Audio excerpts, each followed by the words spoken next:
The broadcast is live. All right, welcome to the show where we don't care. We don't care the timer said you had an hour and a half more to wait on us. We're ready now. But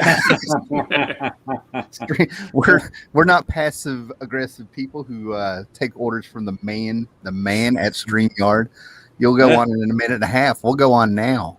When you're talking about the man, are you talking about the caveman with the stick that Von Bodie did? Well, yeah, I'm pretty sure I'm descended from him, so no. But fair enough. That's one of my favorite comics of all time, actually. It's really good. Yeah, the caveman. So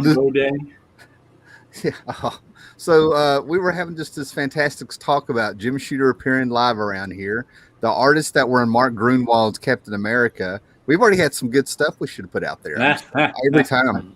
And this is the 30th anniversary of Jared's infamous / famous barbecue get-togethers. Annual barbecue. The annual barbecue. Tell me a little bit about that, Jared. Well, I actually started throwing it in the early 90s, like 1991 may have been the first one. I get all my friends and whoever to come over up here to Rockland County. Getting the city people up here isn't an easy task. And, you know, we throw barbecue out in the backyard. Usually my friend Bunch used to work. I went to college with him, worked with him in the Marble Bullpen. He was the assistant editor on Why the Last Man for a while, too. So he was in comics for a long time. Usually he works the barbecue, but he's not going to be able to make it this year. But this will be the 30th one. So it's always fun to see everybody and have a good time. But, of course, last year was the first year it got canceled, of course, COVID. Oh, man. Yeah, and I've enjoyed the stories of how, like, you have Walt Simonson showing up, then he and this guy talk to he's got the friend, or you guys got the friend who named each of his kids out of one of the Eternal Champions. I have a friend who named his 3 boys after the Eternal Heroes, I think it is. Got Elric and Coram and Garion. I think one's from another author. No, Jerry? Garion, is that?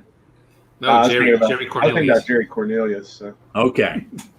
You can put in there. Somebody around here, they own like this secondhand pop shops, what I kind of call it. But they have like old toys, records, anything and everything comes in there, records and stuff. It's called Spookables.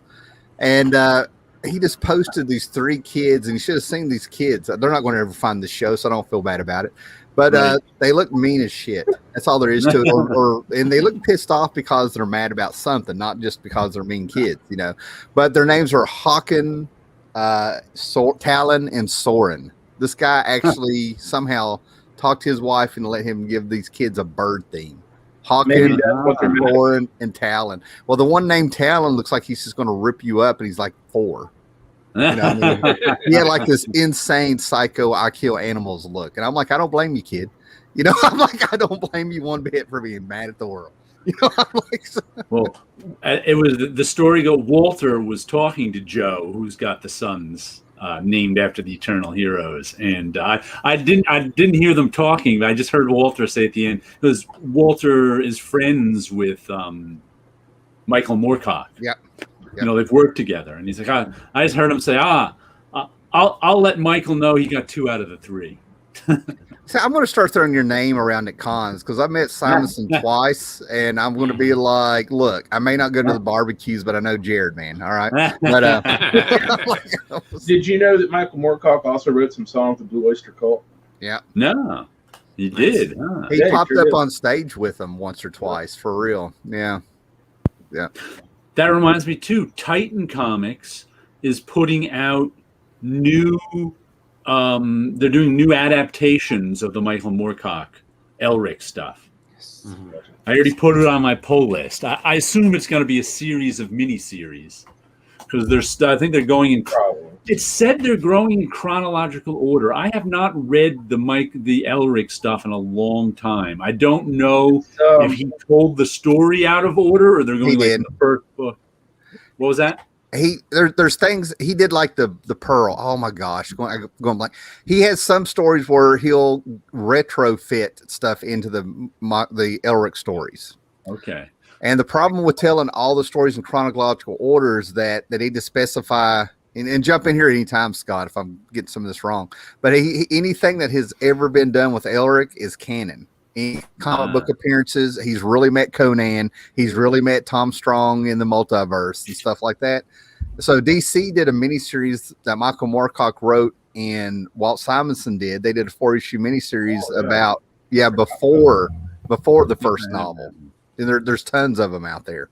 So to do them in chronological order, they've got to pull from all genres because Michael Moorcock. I didn't know what chronological order meant. When he said it's like as chronological order from the first book he wrote, or chronological order to sort of the timeline of Elric. I didn't know. Chronological order would be Elric's timeline, and the books he wrote would be the publication order. Okay, yeah, I'm not sure what Titan meant when they said chronological order, but I put it on my timeline. Yeah. How many novels were published after he started having comic book appearances? 1, 2. I can think of comic book appearances. His first comic book appearance was probably in the middle of a couple of them being published, maybe 2 or 3 that I can think of. He popped up in comic books for the first time in Conan 14 and 15 in the early 70s. I think I've got him here somewhere. Actually, the first time he appeared in a comic book was in 1968 in France. There we go. Conan, that counts. I'm gonna have to look that up now because I know Conan was in some Mexican comics before he was in America. Yeah. So I think that thing is expensive, and it was done by Druillet and from Heavy Metal before there was a Heavy Metal, and he actually did that art as part for a sort of art exhibit thing that he wanted to do, and then he was convinced to make a comic book with the art. So he published as an album, but it only has like 20 pages of story. Oh man! Yeah. Wow. I assumed by chronological order they meant publication order, only because it would be really hard to do it any other way. But I don't know. I think if they're talking chronological order, I would assume it's chronological character. Yeah, I don't know. Like I said, I just don't know. Yeah, when they did when they compiled all the Conan stories for the Del Rey series. They decided to publish them in the order that they were published, or that they were originally published, because there are about 4 different Conan chronologies. They don't match up exactly, and only considering the Robert E. Howard material, not the stuff done by Elspray de Camp and the Del Rey stuff is by far the definitive version. Yeah, that way you get rid of all those because the Camp edited versions that are kind of the way they explained it in the book reprint series, they wanted to publish in the order that they came out, because that's how old soldiers tell their war stories. They're not telling a biography. They're telling you something that happened. So they're telling you something that happened when they were 40, then they're telling you something that happened when they were 20. And that's how the Howard put out the Conan stories. You have to make up the chronology in your mind. That's awesome. That just reminded me of the Sumerian, which is the French Conan comic. And one of their series is doing a take on that Incredible Hulk. Yeah, the debut of Professor Hulk. Oh my God. Yeah. I was like, look at that. I don't think that works for Conan. That's just so weird to see. The last story of Elric that I know, that I have at least, that Michael Moorcock did, was actually published in 2003. Wow. Yeah, the Skyrling Tree, and the subtitle is The Albino in America. So that's one of the reasons I haven't got around to this. Yes, Skrellings were what the Vikings called the Native Americans when they first saw them. Nice. It's supposed to mean something like ugly screamers or something of the sort. Man, Paolo is on fire tonight. And I haven't even drank yet. No whiskey for Paolo. Actually, I have some here. I just haven't drank. I just have to start drinking it. It's got to get to proper room temperature or something. He's got. Yeah, the ice is almost melted. And we got 4 people in the comments. Amazing. Look at And I thought that after almost over a month out of action, people would have forgotten you have a channel, Tim. that. Yeah, next week will probably be on Jared's channel. I already told Jared right off the bat, work has me. I'm doing a triangle where in 2 days I start out with a 7-hour drive, possibly a 4-hour drive later in that afternoon or the next morning, and then a 5-hour drive home after a bunch of meetings. So Friday on a Thursday and a Friday. Yeah. Okay, Comic Collector is up. You put out a new video today? John C. What's up? And the ever infamous, famous, underrated, underappreciated, ripped, and shredded Dr. Silver Age. I was trying to do a big freaking like wrestling promo there, and I totally ate it up. I'll never be a wrestling manager now. The dream is done. Jabroni. And Simply Incredible Podcast is out there. What's up, Daryl? Nice to see you popping back up. Nice. It's unusual for Gus not to give us names by now. Well, we're in August, so it's entirely possible that he's on vacation and he's sipping cocktails in the south of Portugal instead of watching us. Or just ran out of names. He's trying to think. I'm worried about him after Scott called him out on that Oxford comma. Who knows what's in those cocktails? So if anybody still watches haul videos, there's about 100 to 300 people that I know do. You know what I mean? Yeah. It's predicting what people are going to like spot or like is really so unpredictable, man. So I showed off like a few Kongs, themed books that were out there, but the hit that I've noticed like on my little Instagram and my little channel and all this stuff is when I showed the amazing heroes that I got. It was the Batman Elektra Frank Miller crossover cover from 1985. Wow. Yeah. And it was cool. It was cool when I saw it, and I got it for $1, which surprised me, and all that stuff. But it's not the one that I thought was going to catch everybody's eye. You know what I mean? So yeah, it's not so much that the book is appreciated. It just blew my mind that in these times of hot keys and collectibles and hot books and all this stuff, and reacting to like Disney Plus and all that stuff, there's still people who are like, that's Batman and Elektra by Frank Miller. I'm glad there's people that still realize how cool that is. Right? Some nice forgotten Frank Miller and Elektra. And I don't think they let you do that cover anymore. I don't think they let you do comic publications anymore. There's like none of them. What comic publications are left? Nostalgia ones, like the Tio Morrow stuff. Yeah, those are the only guys now. Yeah, back issues, Alter Ego, Comic Collector. Yeah, Sketch. Comic Book Creator, and there's one more I can't think of. Yeah, there's nothing on current comics or comics coming out. Mm-hmm. Well, there's no point to it. The internet does it, but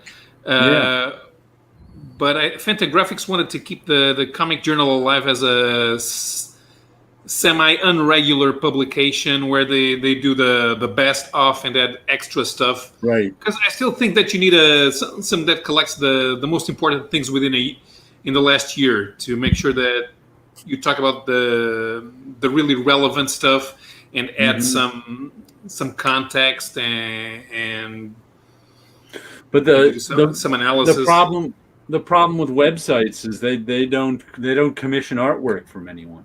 Right. So you won't get a Frank Miller Batman and Elektra cover. And they don't do context or analysis. That's why Comics Journal is on an annual basis now? I think a few years ago we said he wanted to do twice a year. So it's probably either that or a yearly edition. Yeah, I think it's yearly. But he's not. They're not advertising it, and they should. Yeah, I haven't seen one in a long time. Didn't Kim Thompson retire or something? He died a couple years. Died even? Oh boy. Yeah, he passed away.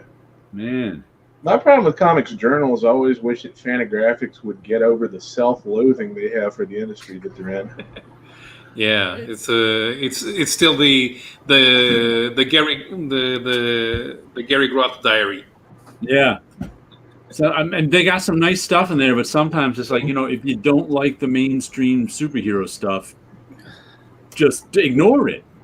You don't have to keep publishing bashing mainstream superhero stuff. I mean, that made me disinterested in it eventually. I like it when they showed me stuff they liked, but when they would go on for page after page about why some mainstream superhero comic sucked, I'd be like, well, I know that on my own. I don't need to read about it for 6 pages. Was it Fantagraphics published Amazing Heroes, didn't it? I think so. Yeah. No, Amazing Heroes was their own thing, wasn't it? Yeah, I think so. Let me look here. Fantagraphics definitely had a comics magazine that they did, and I'm pretty sure it was Amazing. It was Amazing Heroes. Yeah. It was Amazing Heroes. Although it wasn't Groth's idea. I don't remember Fantagraphics publishing that at all, but it's been a long time. I think Groth welcomed having Amazing Heroes, at least for the money. I'm not sure how much it sold, but I'm willing to believe that it always outsold the Comics Journal. He bought one of my stories once. Told me it was the weirdest fucking thing he'd ever seen. Published published. That's a pretty interesting statement. Yeah, published it in Graphic Story Monthly. Holy crap! I didn't know this, which makes sense. I never thought about it because we didn't get this on the newsstand, even though I was growing up. Follow me. But Amazing Heroes published twice a month by Fantagraphics. I didn't know it was I didn't know it came out twice a month. Twice a month. I never realized it was Fantagraphics when I bought it. And the editor-in-chief was? As of issue number 70 in 1985, editor-in-chief. Editorial by Kim Thompson. So I guess Kim Thompson was... Kim Thompson, okay. I was at a convention once with Harlan Ellis, and somebody asked him if he had any regrets. And he thought a few seconds. He said, I wish I'd never got involved with Gary Groth. Nice. So I completely ignore some of these ads in these books because it was the Just Say No era. You know what I mean? And I just now read this one. It said, I grew up, my favorite comic book didn't. And it's by Eclipse Comics at the bottom of it. It says, you're not a kid anymore.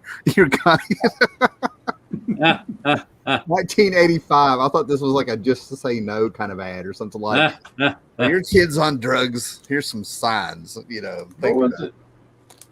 I'm trying to remember which publication it was. It might have been the Comics Journal. One of the publications had a column that was done by a guy named Kenneth Smith. And it was called Phantasms. And he would go on these god-forsaken philosophical raids that would make something like Steve Ditko did on Dr. A look like Mr. Rogers in comparison. It was just such a slog to even try to read through those, and your brain would glaze over. And I was like, why are they wasting space on this? Man, I was talking to a guy in the early 2000s on comic book message boards or something. I'm like, it's still around, but it's you go back 20, 30 years, they've never changed their format. Like it's old school, right? And I was on there for, I don't know, 4 or 5 years regularly. And there's a guy named Commander Benson that would pop up every now and then, like king of the trivia. You know what I mean? But only from like 1958 to like 1971 or 2. Yeah. Like he was part of a group that it was they read nothing but Silver Age books. And they knew stuff on panels of Superboy that would tie into some other book like Millie the Model or something. And you're like, oh my God, how did they see that? Then after talking to this guy off and on for years, and he's from Charlotte, North Carolina, which isn't that far from us, I pick up Comics Journal one day, and there his article is. The guy was a freaking writer for Comics Journal and didn't brag about it or say anything about it. He would just say, I'm an actual retired commander from the Navy. That's all he would say. And he worked for Comics Journal this whole time. You know, he would pop up with obscure trivia for all of us to try to figure out, you know. Yeah, there was a column like that, Comic Buyer's Guide, too. Maybe it was Comics Buyer's Guide. Maybe I think that's what he was in. Yeah, Commander Benson. I think the guy in Comics Buyers Guide called himself Captain Silver Age. I don't know. It's been a few years. Oh yeah. All this internet stuff's been a few. I'm with you on it. I mean, I was right there when they were doing this. And then they would publish. He actually, I think he may have played a hand with them trying to invite me. This is pre-YouTube to try to come over there, and I would read some of those articles, and I'm like, I don't have time to get in depth like this, because they knew their stuff with the Silver Age and stuff, and I'm sitting here like I'm only 28 years old, I'm like, I don't want to talk about the Silver Age that much. I'm just 28. I mean, I know some stuff, but What we got here? William Byrd. It's always more interesting to hear someone say why something is good than to hear something being panned and criticized. I think you got to have a balance. I mean, the problem I have with criticism is it's often not criticism. When you're going to there's a difference. The first thing you have to do when you're criticizing something is figure out what that something is trying to do. And then you criticize it based on that they succeed or fail in doing what they set out to do. The problem is a lot of people think criticism is telling you how they do it.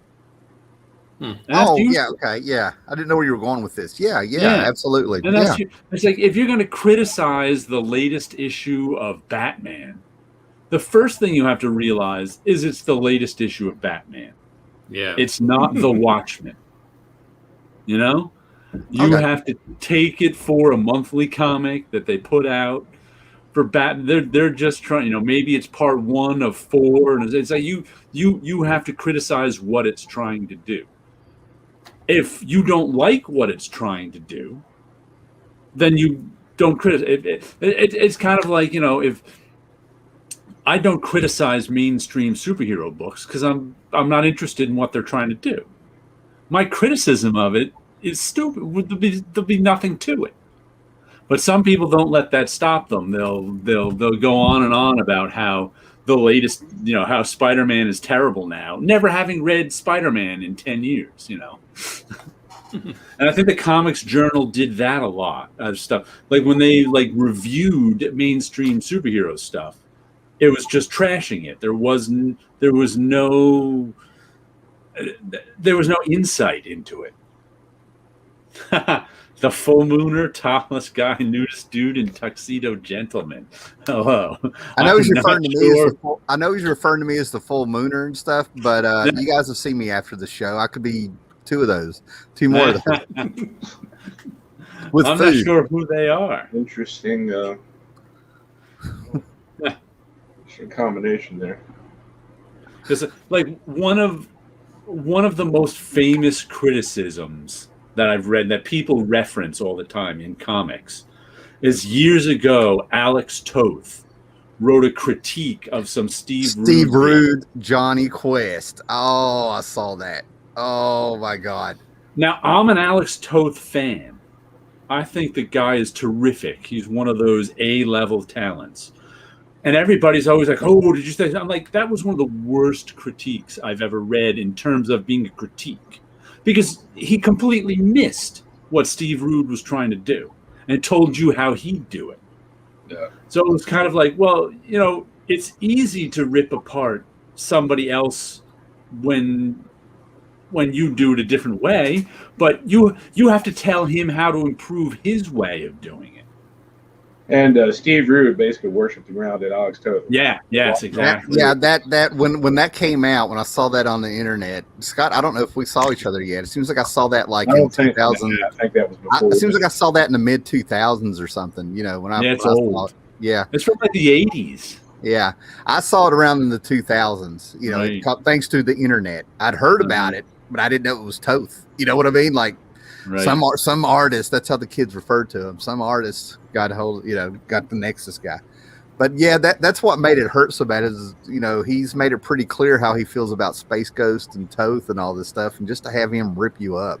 Oh my God. But I heard people say, oh, that was a great critique. I'm like, no, it wasn't. He completely missed the point. of what Steve Rude was trying to do.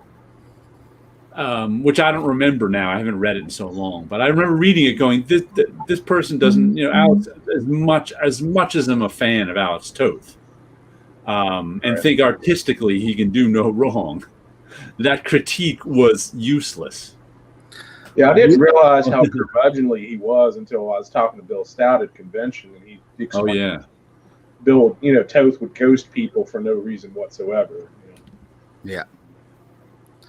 Now, the critique thing you were saying about I wouldn't do it my way. I've actually said that in my videos, and then I've also like burned a book or two, and I've been like, and this isn't how I'd have done it. I'd admit it. You know what I mean? Like, I had a funny joke to go with that, but I lost it, man.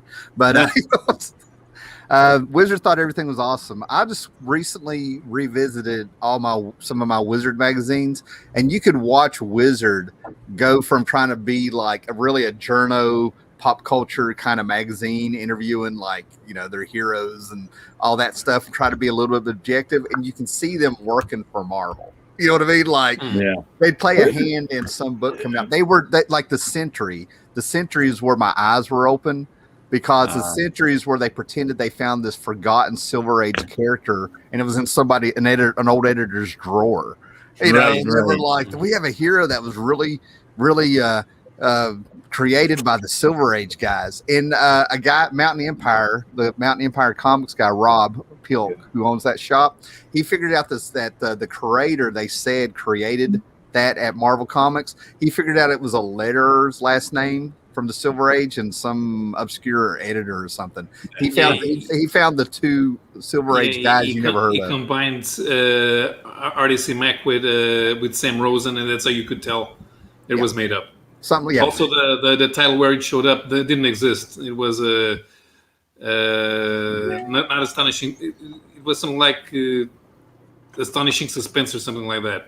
Mm-hmm. My take on Wizard was I was always reading CBG before that, and they had really good articles and they were thought out.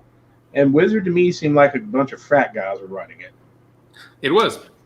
There was a time when they tried to become more serious. I think they should have tried harder. But the comics market crash made them have to go after relevant news. See, and they what they figured out that they needed was access. So they were willing to trade journalism ethics for access. And that's how they get to being Marvel, because Marvel was willing to give them access in exchange for free advertising. See, that hits exactly with what I was about to say. I mean, it lines up, because as a reader, from 91 to about 97 or 98 is the good Wizard years. That's when you get any of those magazines from those years, and they're super fun. It's before they split off into Toy Fair and the cards and the toy, Right. I was never a fan of Wizard. I was just kind of too old for it when it came out. I'm kind of the same way. I would flip through the pages, but there wasn't anything in it really for me. Toy Fair. Well, Toy Fair Theater, before there was Robot Chicken, they had a strip in their Toy Fair magazine. Yeah. I got very, very similar to Robot Chicken.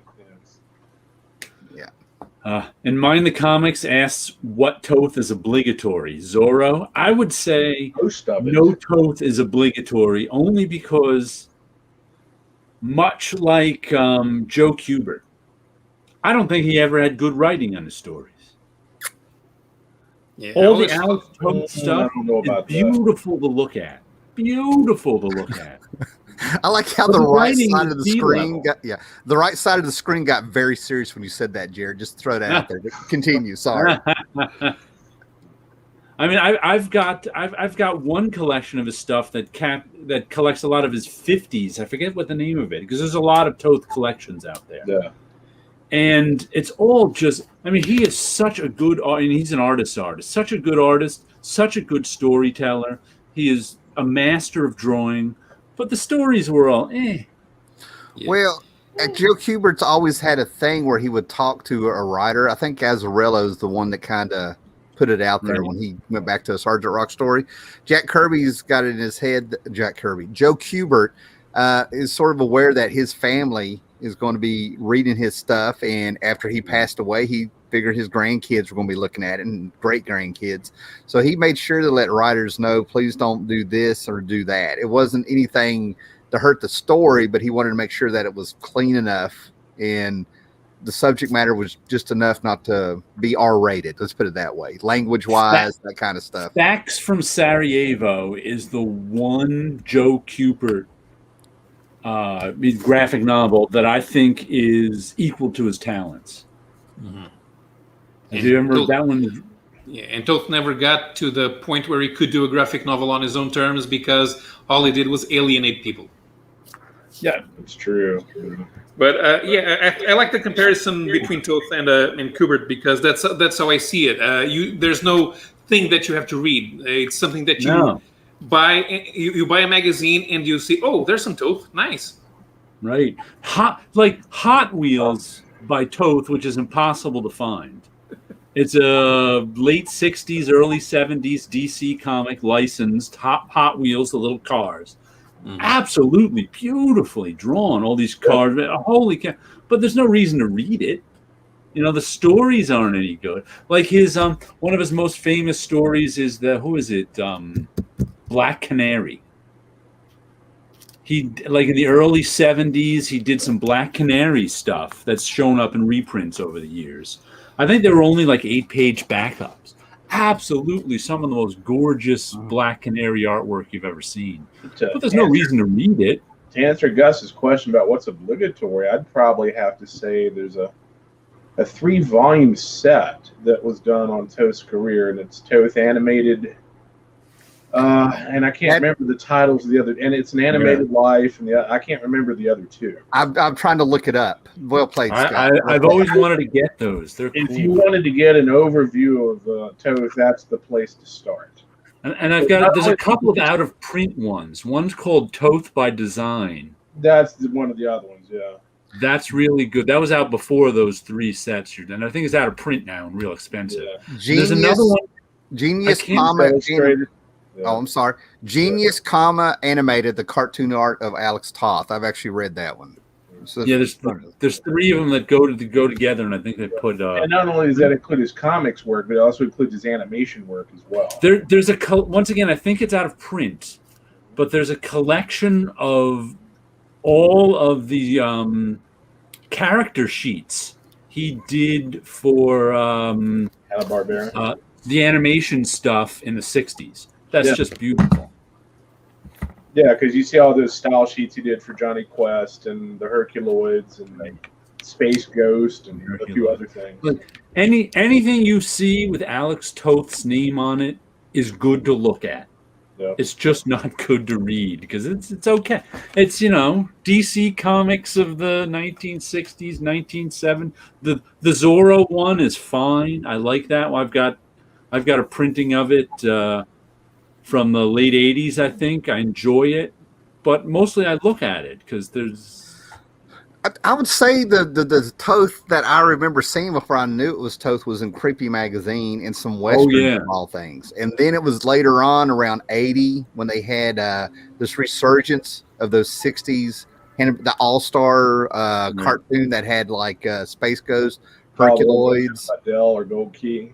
Yeah, and all that stuff. And around that time of that's where I started getting an idea of Toth as a guy that designed the Super Friends and all this stuff, right? Right. So I think there's so much Toth out there that I will admit you probably have to dig to find something on a good writer. But I remember seeing him in some creepy magazines, if not Vampirella. You know what I mean? Like that were laying around the house. And they were. I did a video of a Friends artist edition who got, I think it's a Bravo for Adventure, which was an Alex Toth project from the early 80s. Yeah, that got reprinted in the past 4 or 5 years or so. Yeah. It got reprinted and it got an artist edition. And I did a video on the artist edition, and it's just beautiful. Yeah, once again, the story's fine. There's nothing wrong with the story. It's just, okay.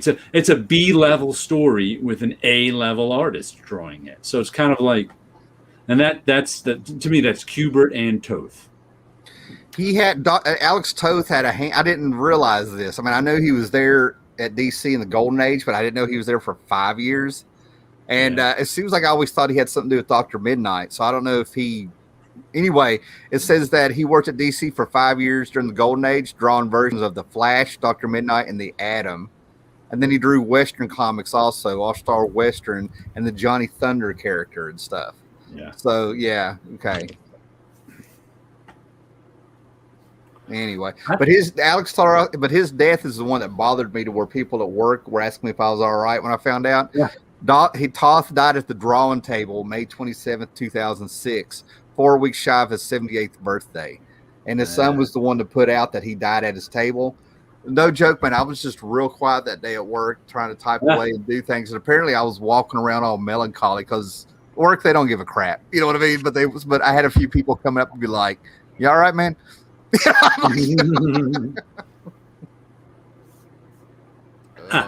All-Star Westerns were great. 62 Lefty Blues says.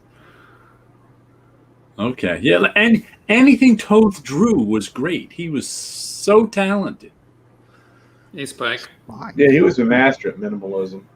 Yeah. Yeah. He could break everything down into its most elegant, elemental lines, like in a way that's really hard. And just 2 or 3 lines at that. You know? Yeah. All right. I'm going to ask about a book here, not to swing us left or right. I mean, you know what I'm saying? Yep. That's fine. Because this is my problem. This is a book. I've talked about Warren Ellis before. You know what I'm saying? Like, I can separate his books. I can name all these fantastic books. And then I've talked about how he was acting in the 2000s on the internet, where I got kicked off the 2 sites by, he didn't know, he wasn't targeting me, but I thought he was a bit of an elitist, all that stuff. And then I have 2 or 3 friends who are like in love with this book. And I read a couple of issues. I read the first issue when it came out in some kind of preview. This is the book with Warren Ellis that I feel like he's like Ralphie on The Christmas Story, where he's writing that essay to win that little Annie ring. And he's like, "Oh man, this is great." I feel like this is very masturbatory, and Warren Ellis thinks he's just like the writer. I'm going to beat Alan Moore when he writes it. That's what I read when I read this. I don't care if people get angry. Does this book begin with a T and end with an N? This is it. I went down and I found this for $1 or something. Oh, it was on, $3.50 at that comic book convention I went to last weekend. $3.50. The first trade to like start at the beginning. What do you guys think of this book? Am I wrong?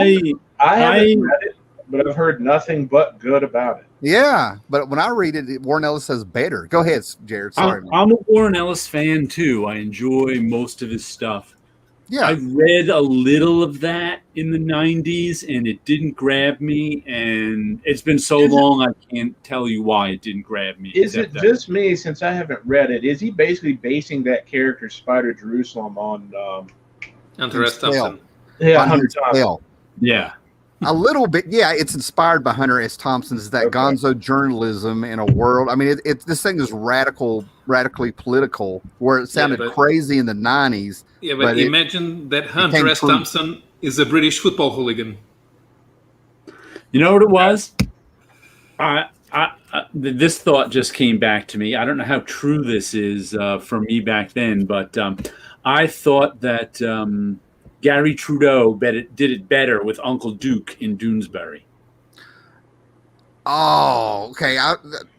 Well, you just... Okay, I'm going to shut up because I'm like, I'm wanting to say, I see it, but I don't know enough Doonesbury to help you out with it. Yeah. I wonder if the same thing would happen to here's the way I look at it. I wonder if I'd have the same opinion on Transmetropolitan like 20, 25 years later having Doonesbury. Is where a lot of the humor on that works at the time. But unless you lived at that time and you're reading it 25 years later, you have no idea what he's talking about. Yeah. I think it depends on which strips it is, because they actually run repeats of Doonesbury every day. They're in 1996 right now. And there are some other stories in Doonesbury that aren't as politically based, and they're more timeless. Right, and most of them are they're running mostly the timeless ones, not the political ones. Gotcha. But it's like last week in Doonesbury they were running a thing, like I said, from 96 about Mike Doonesbury, and he's dating I forget his girlfriend's name, Kim. She was the one who was the little Vietnamese girl who came over in the 70s. and she's all grown up because Doonesbury takes place in real time. She's all grown up and dating him, and there was this whole thing how Mike Doonesbury was in 1996 was a boomer and didn't understand these new Gen Xers, and you could just transfer that to right now and have repeats history repeats of the generations. Then it's the same thing. The Transmetropolitan. I keep trying to say the ice cream. That's my problem. Transmetropolitan, not Put the Transmetropolitan. emphasis on Metro, and you'll get it. Yeah. So here's a picture of Steve Bissett did of Alan Moore in '85. Okay, you see that? Mm-hmm. So what probably Wait a got minute. me off Wait a track minute. with Hold this on. book to begin with is that I always read this as Warren Ellis was Spider Jerusalem, and he starts out looking like Alan Moore, and then shaves his entire body to look like this. Hold that other one back up for a second, Tim. The thing when he shaves his entire body, it doesn't look like Warren Ellis. It doesn't look like Warren Ellis. It looks like Grant Morrison. Pull that back up. Now, is that picture there? Is that supposed to be Alan Moore? This Or is is that Bigfoot? Is that Bigfoot from the $6 Million Man? Oh, They're the same person. It was Alan Moore playing Bigfoot.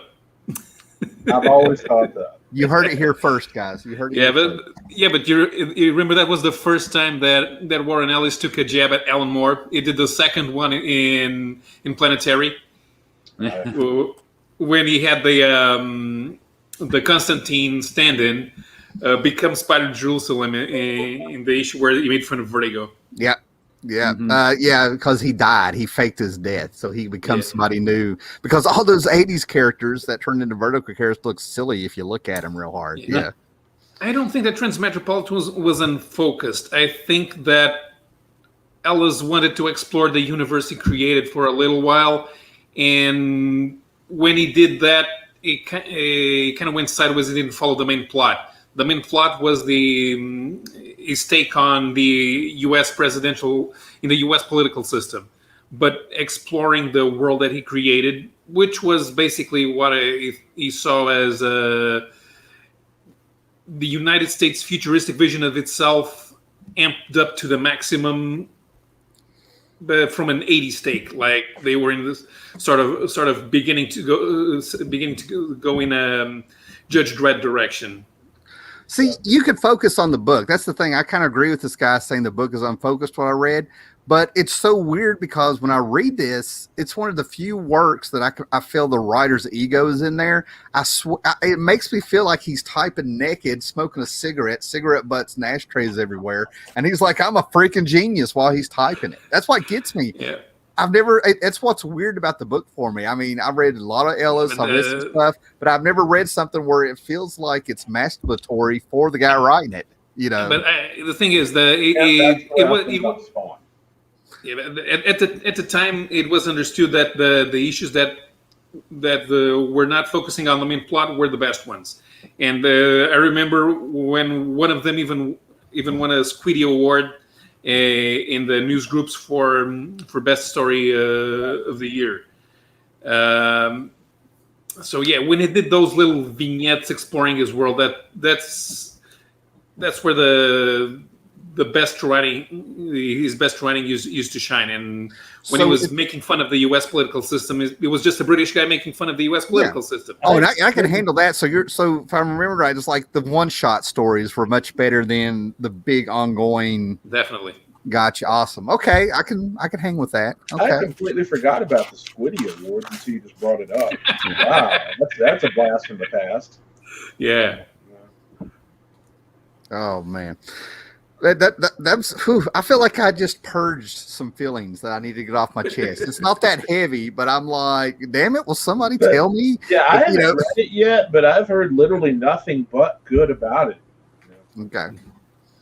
And speaking of comic book masturbatory material, this could certainly be considered that, but it'd be very difficult masturbation because this is Howard Chaykin's Hey Kid Comics. That's all about comics history. But if you don't already know about comics history, this will be really hard to follow. Mm-hmm. That needs a Jess Nevins annotation book to go with it. Yeah, it needs it. And there's even like character character keys in it, but look at all these, and he just flips around from. But it's like you have to. There's one guy in here who I think is Neil Adams. He's the new guy in the '60s who can draw real well, and then there's another guy in here who is clearly Wally Wood, but you have to know about Wally Wood to know he's Wally Wood. Now, I imagine you're not reading this comic if you're not into comics history anyway. But sometimes I'm just like, wow, it's like, and you don't know what's fictionalized and what's not because he's using all different names and all different stuff. Like, there's one woman in here who could be Marie Severin, or she could be Ramona Fredone. I think she's both at times. Gotcha. There's one guy in here who could be Matt Baker, except he didn't die young.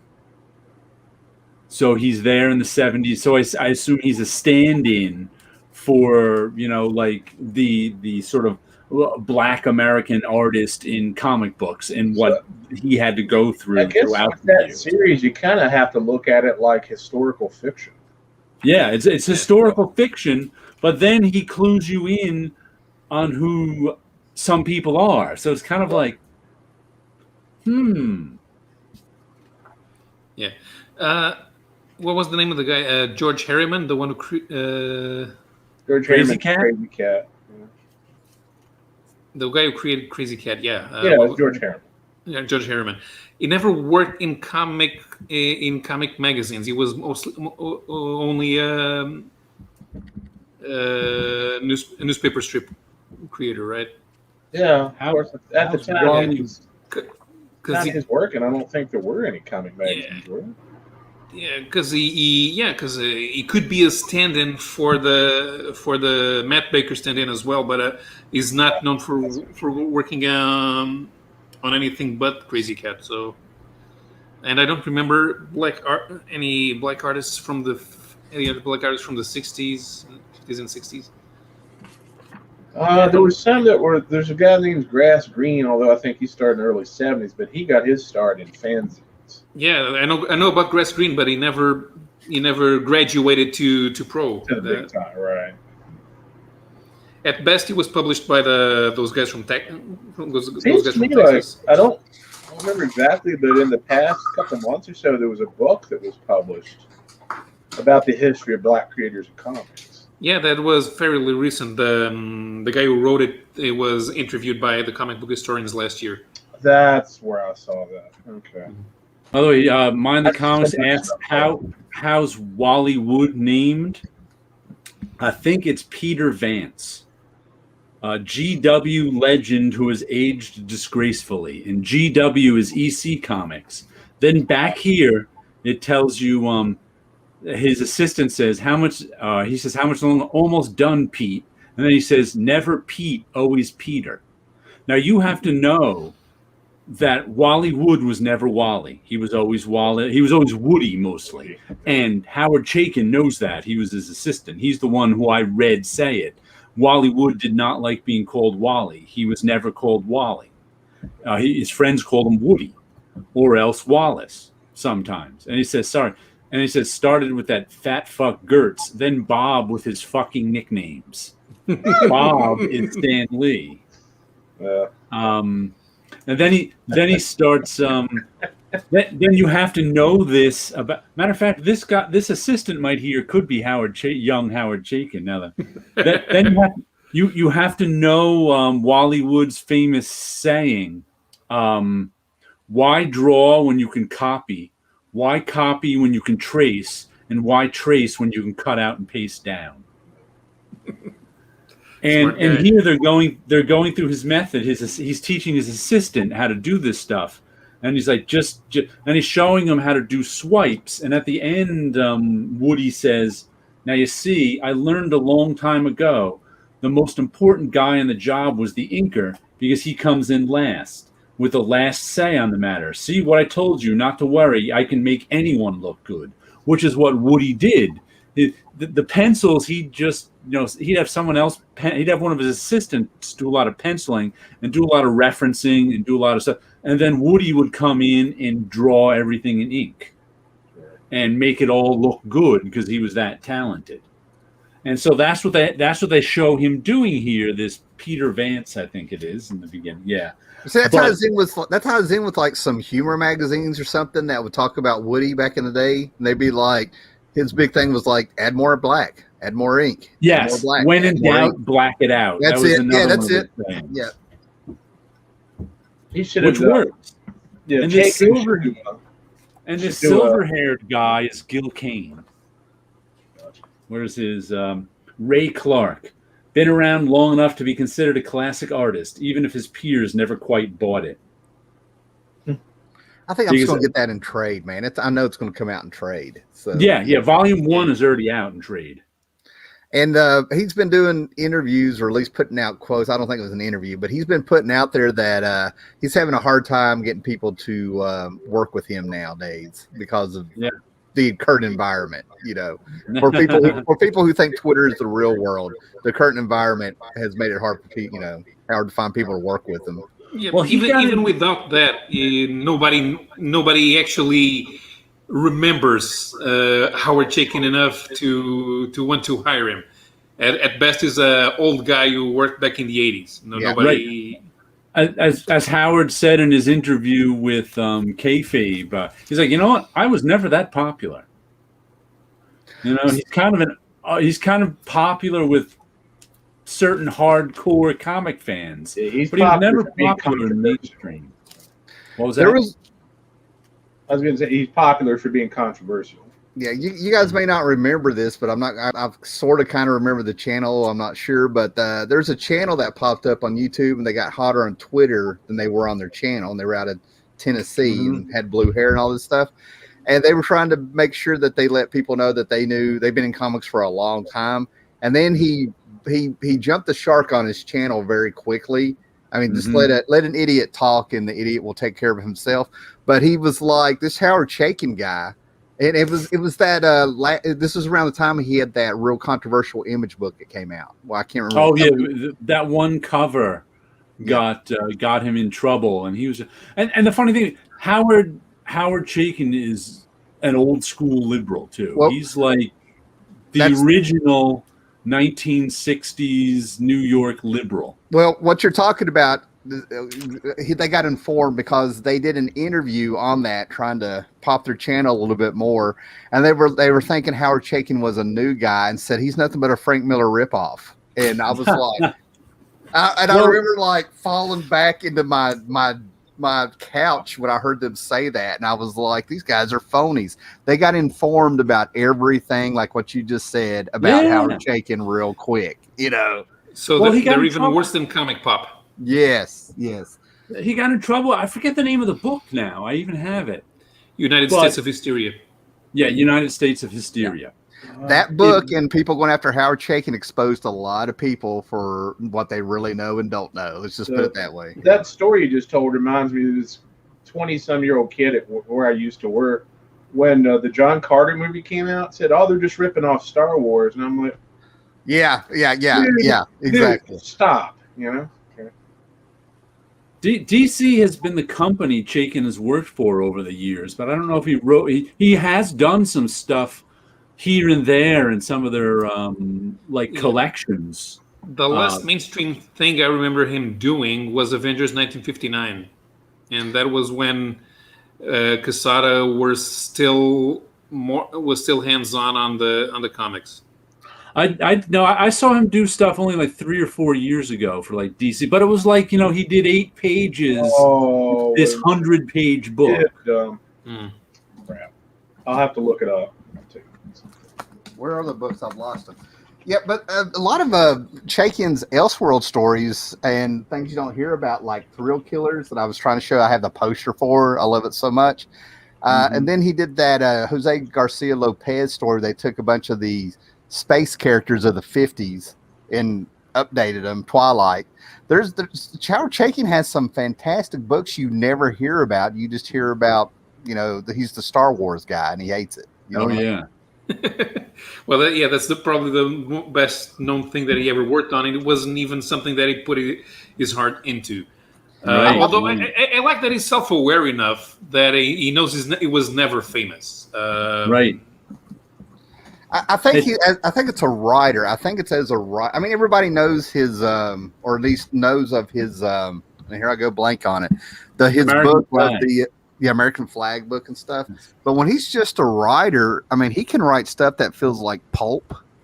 Mm-hmm. You know, this is a Batman story that takes place around like the beatnik time of the early '60s, right where the Rat Pack was getting ready to meet the Beatles. You know what I mean? And he captures that time where I wasn't there, but it makes me feel like I was. It's so authentic. So I think Howard Chaykin is a better writer, unappreciated writer than artist with a lot of his stuff. You know. Sorry. Yeah. I missed out on a lot because I'm an indie guy, and Chaykin was mainly working for DC in like the late '80s and early '90s. I missed out on a lot of Chaykin stuff. Wow. I was glad he came back and started doing indie stuff with, I think, Black Kiss 2 like 10 years ago, and I've been buying all the stuff since then. Yeah, the last thing I remember he did was a Hanna-Barbera based book. It's called The Rough and Ready Show. Oh, is that the one Sleepy Reader mentioned? He says he thinks it's the Hanna-Barbera. The same artist that worked on another Image series I liked a lot. It's called The Mercenary Sea. But I also like this cover he did here, Love and Percy, which is kind of like on one side is the Archie Comics version, and the other side is the Cherry Pop-Tart version, I guess. Oh, awesome. Well played, Comic Boom. I could say more, but I don't want to drag these guys into a conversation with me. But, I did not like his take on Buck Rogers at all. Right. Yeah. I bought that, and I also bought the other Buck Rogers that had come out a couple of years before, and I liked that one better. Although neither of them is true to the original stories. Oh, I agree on this. It's been a while since I read it. But the American Century book, that would make a good show somewhere. Maybe not Netflix. The thing about American Century, they only published the first 2 story arcs in trade paperback. They never finished the series, and I was actually liking it a lot. Hey, something I got that's new-ish for probably American fans, but it came out in 2017. I've held off doing a video on like my wife's manga collection, right? Okay, I hit Books of Millions from Johnson City all the way to Winchester. People don't know that's probably like a 10-hour drive one way. You know what I mean? And I've started asking their comic book selection, trade paperback selection, if you will, is shrinking and manga's taking over. And I've actually been told by them that manga picked up during COVID. Like it's selling like crazy. And you get such a variety with it. But this is a book called Downfall. And I found here, I'm just going to read what it says on the back. This is why I had to get it. It seems like it's autobiographical a little bit, but I think it's also talking about the subtext is going to be about the industry of manga. That kind of reminds me of the American industry, the way people are talking. It says selling copies is the only thing that matters. So what if your manga series just ended and you have no idea how to start the next one? Your marriage is breaking up. Your pure love of manga has been destroyed by the cruel reality of the industry, and nothing seems to fill the sucking void inside you. Find the secret combo for a new hit manga series, and everything will be okay, right? Question mark. So the guy does, I looked him up. He does slice of life stuff. He started when he was 20, got his first manga hit when he was 20. I think it was turned into a movie or a cartoon. Right. So, Ninio Asano apparently at least comes off like a big deal, in Japan, if you read his biography. I've read probably the first 20 pages of this, and this is not me jumping a bandwagon. This is not me really critiquing too much, but, it's absorbed me more than any American comic since about 2015 in just the first 20 pages. It's really good. It's lots of life stuff that you like. That quote that you just read there reminds me so much of Kirby's, like, say, comics will break your heart. Yeah, that's what I mean. I read this, and this thing is sticking out in between all these things like schoolgirls and little outfits for their manga series and some of that anime-looking stuff where they pose really weird, and all of a sudden you see Downfall, and It's gray, and this thing stuck out like a sore thumb, and it was actually the only one wrapped in plastic, so you can't flip through it to check it out. You either bought it or you didn't, and I'm glad I did. I'm so glad. One of the good things about getting manga in this country, is that they've been doing it for a long, long time, and they're not going to send the sucky stuff over. There we go. Yeah. But they kind of the thing is, manga is a cultural product that sells very well in Japan, and only the most ardent manga fans know exactly how much. But they sell so well in Japan that they can dump everything they have into the United States and have only the utmost quality. And but they can outdump the American industry if they chose. Yeah. Mm-hmm. The other thing is that they seem to. It's really odd from what I've seen. Like just what I've read. Like Elfen Lied is was turned into an anime, but it was going. It's sort of like our Game of Thrones. The book was still going when they went ahead and started the cartoons, the anime series, and the book and the anime series have different endings. Because the anime got ahead of the book and they just went ahead and did a different ending. And apparently there wasn't like this big kerfluffle. You can enjoy the anime series, which is faithful to a point, but then you could also get the manga and turn around and get the real ending from the writer and stuff. My wife, thanks. Yeah. So anime has led me to manga. I've got like over the years, I have like Lone Wolf and Cub, Tor. I mean, like I've got a little bit of, I've had the smell of manga in the house, but it was anime that led me there, So it's real fascinating. I got a new first issue this week. The Me You Love in the Dark. It's Scotty Young writing and Jorge Corona drawing. And I really liked the art and storytelling on it. But there's not much of a story there. It's about a woman who's I guess she's a semi-successful artist. And she decides she wants to rent a house so she can work on her paintings, and it's sort of a different environment to get her paintings ready for her next show. And she rents a haunted house. And she knows they say it's a haunted house. That intrigues her. So, partway through it, we get to see a ghost. It's not really a horror comic at all. It's kind of slice of life with a ghost. But it's a little bit cliche. And how come every story about like writers and artists is about writers and artists not being able to write or draw? Like, how many times have we seen the story of a writer with writer's block? Stephen King is the king of that. I'm thinking it's like therapy. It's like, okay, I need to get past this writer's block. So we're seeing them doing actual therapy, and they just keep it, And I like the art in it. I enjoyed it, but I don't know where it's going. It's one of those. I'm like, enjoyed it. Yeah, I'll probably pick up the second issue, see what happens. But I don't know. I could recommend it on the visuals alone, but beyond that, I don't know what it's about. Besides a painter who can't paint and now has a buddy who's a ghost, I guess. Because the ghost certainly isn't evil. Just kind of talked with her a little bit somehow.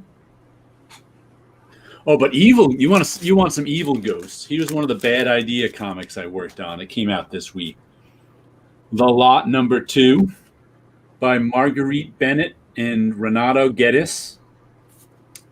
And we got evil ghosts in this one.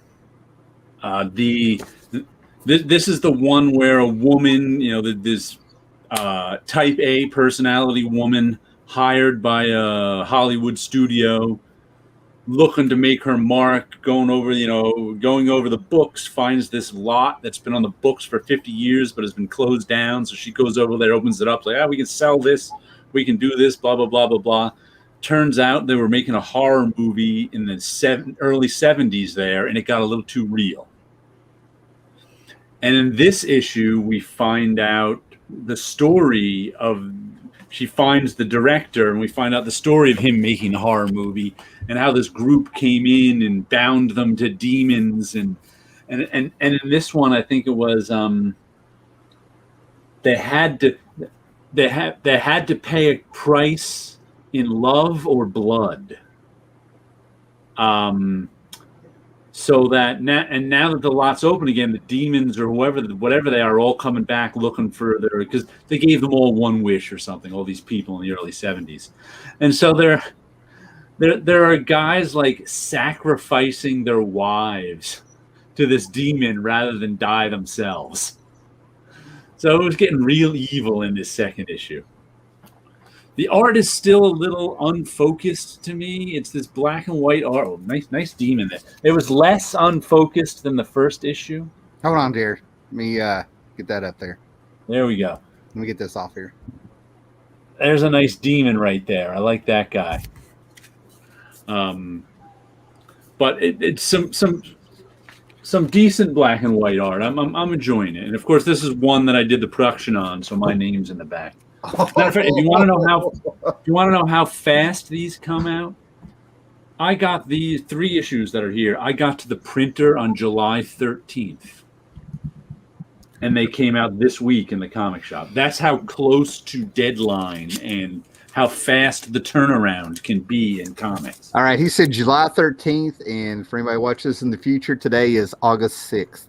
So yeah, so it came out 2 days ago, August 4th. From July 13th to August 4th, it took to get a comic out from the printer to your comic shop. So it's like I always try to do the dates for future viewers. I keep that in mind because I had a comment in one of my videos where a guy was like, "How's it 2019?" and you just figured out that this book sucks. I had to tell him in the comment. I was like, "The video's from 2015." You know, I was like, you know. And the second one I worked on was did the production on was Tankers number 3 of 3, and this is Gundam versus dinosaurs. We get guys in giant mech suits fighting dinosaurs. This has one of the goofiest. I love this. Oh, here a guy shows up a guy riding on a dinosaur in this. Hold on. One of the goofiest plots ever, where an oil company decides they want more oil on the ground. Hold on, hold that up again, please. This looks a little Von Baudet too, doesn't it? That's exactly where I was going to go with this. I was going to be like, Scott, does that look familiar? The pose does, but the actual art doesn't. But the oil company wants more oil, so they invent a time machine and go back in time to deflect the meteor that was going to wipe out the dinosaurs. They figured they'll have another 100 million years before the dinosaurs are wiped out, and therefore more oil, because that's oil a really stupid idea. Yeah, somebody failed chemistry. And of course it completely fails because it's a stupid idea. And now the dinosaurs have taken over, so they got to fight even more. Okay, they got to try to undo what they did because it's going to fail. You brought me back. You brought me back with the fact that somebody would think this at all, but at least there's repercussions shown. If you play stupid games, you get the. That's stupid what I like about it. It's such a stupid idea, but it's going to fail. The writer knows it's going to fail. Think about the guy who came up with it is like, here's the idea they came up with. It's going to fail. If you're an energy company and you have access to a time machine, you could go back in time and you could put satellites in orbit that would collect solar energy for free over thousands and bank up all this energy and store it in batteries. Boom. Okay, everybody. Wait. I want to make a comment about what Scott said. Yep. We've just witnessed that he is one lab accident away from being a super villain. I'm just saying. I don't have the budget. It's not only the paper quality reflecting the light on this. Who said that? Spike. There's also a varnish. All their covers have a varnish on them to make them extra shiny, and like the I know because I'm the one who has to who's responsible for indicating where the varnish goes. So like the varnish is on the dinosaurs and these people on the front, but not on the clouds. So when you hold it, you can see it's extra shiny. Ooh, Yeah. Here's the shiny. quote. Here's the quote of the night from the book. Out of the way, Helen Moore. There is actually one of the stupidest episodes of Star Trek Discovery. Had it to where there were dinosaurs that had evolved from Earth that had turned around and had warp drives, engines, and stuff, and made it to the Delta Quadrant before humans did. That's what happened to some of the dinosaurs. They left Earth, or maybe their ancestors landed on Earth. I don't know, but they still had like that dinosaur. You just got to. I digress. Do you remember the Next Gen episode where they found out that most of the galaxy that we know in the Star Trek universe was seeded by a bunch of humanoids? Yeah, which is why you have so many aliens. Well, here's my that have theory. 2 eyes, 2 arms, 2 legs. The humanoid that seeded all those cultures was James T. Kirk. Yes, it was. Every time he ripped a shirt, there was a new race born. But Yeah. And just Plot twist: the Gorn was female. We don't know what happened later. and to tie into Scott being a supervillain, here's the story of how I grew to. I had a sudden realization that the Lex Luthor origin story was 100% realistic. The original one where Superman, like saved him from a fire and made his hair go away, so he made himself into a supervillain. He hated Superman so much. yeah, not only did he lose his hair, but Lex Luthor was sitting there going, I've just created a new life form. And Superboy just happens to use his I see where Lex Luthor is coming from. He creates, I've thought about this. He created a new life form. It was a pink ooze in a cylinder. And Lex Luthor is in Smallville in this barn going, I did it, or a little shack, I did it. And a fire breaks out mysteriously, not because of heat vision. I'm just saying. And Superboy's like, I'll save you, blows the fire out, kills the life form, and Lex Luthor loses his hair at 17 and is like, I hate you, Superboy, forever. And for years, he's like, you made me lose my hair. You forgot about the great scientific discovery where he created life. But anyway, there was these 2 guys I worked at Marvel. They were both about 5 years. They're in their early 20s at the time, younger than me. And they grew up together in the same neighborhood, Johnny and Thomas. And Thomas so much he's one of these guys, like every comic fan, he really wanted superpowers. He was always like, oh man, I wish I had superpowers. Oh man, he always wanted superpowers. And all of a sudden one day I realized, he was best friends with Johnny. I'm like, you know what? If Johnny were to have some accident or someone came down and gave Johnny superpowers, Thomas would be so pissed he'd be a supervillain. He would be Lex Luthor. Because he'd just be like, what? Somebody gets superpowers and it's Johnny? and Johnny was the more heroic of the 2 of them too. So you could see if the Green Lantern was coming on down and passing on his ring, Johnny would got the ring and not Thomas. And Thomas would just be like, I'm gonna get him. I could see his mind snap and him become Lex Luthor. I'm like, that origin makes sense to me now. It never made sense before. I'll tell you what's funny is I watched Suicide Squad last night with the family, and it was really weird because, like, I would be Bloodsport. There's parts of Bloodsport from his fear of rats to other stuff. We were just sitting there like, the more the movie goes on, the more it's you, Tim. But anyway, I'm beginning to wonder if we're all actually going to be super villains. That's what I'm talking about. You got Scott coming up with his plots, and then I'm sitting here like seeing my personality on screen, and then you're over here like, I'm having the barbecue for the 30th year. And Paolo's like, I got my whiskey. There's an interesting story. This is the 3rd one that I worked on. Another Bad Idea comic, aggressive David Lapham stuff. You can't get this one this week because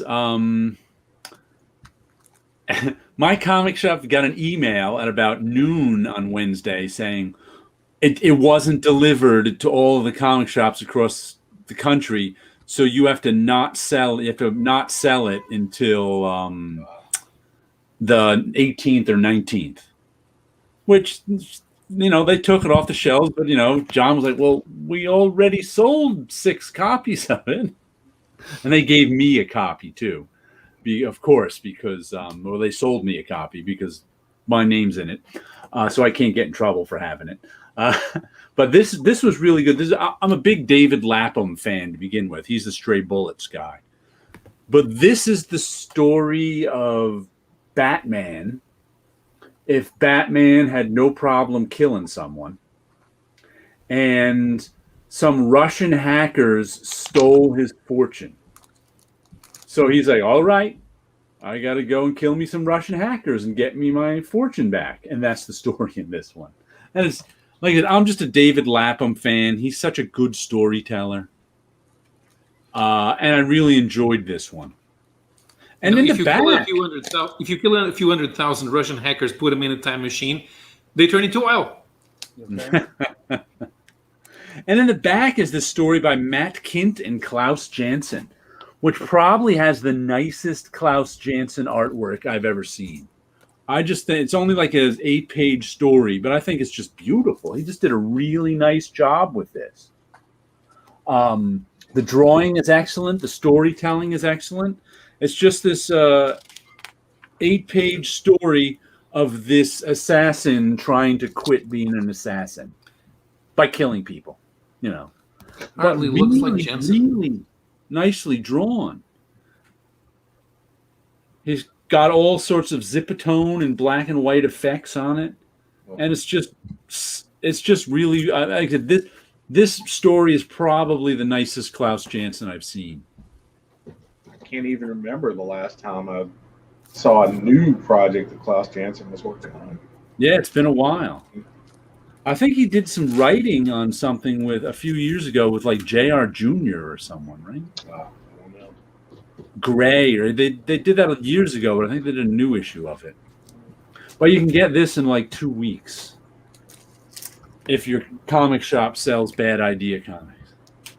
I like how that logo is a take on classic science fiction magazine logos with the way it sweeps across there. I think David Lapham drew this logo too. Mm-hmm. So he even he hand drew that. And there's some sort of they usually put an artist with their logo on the back. Who's this artist?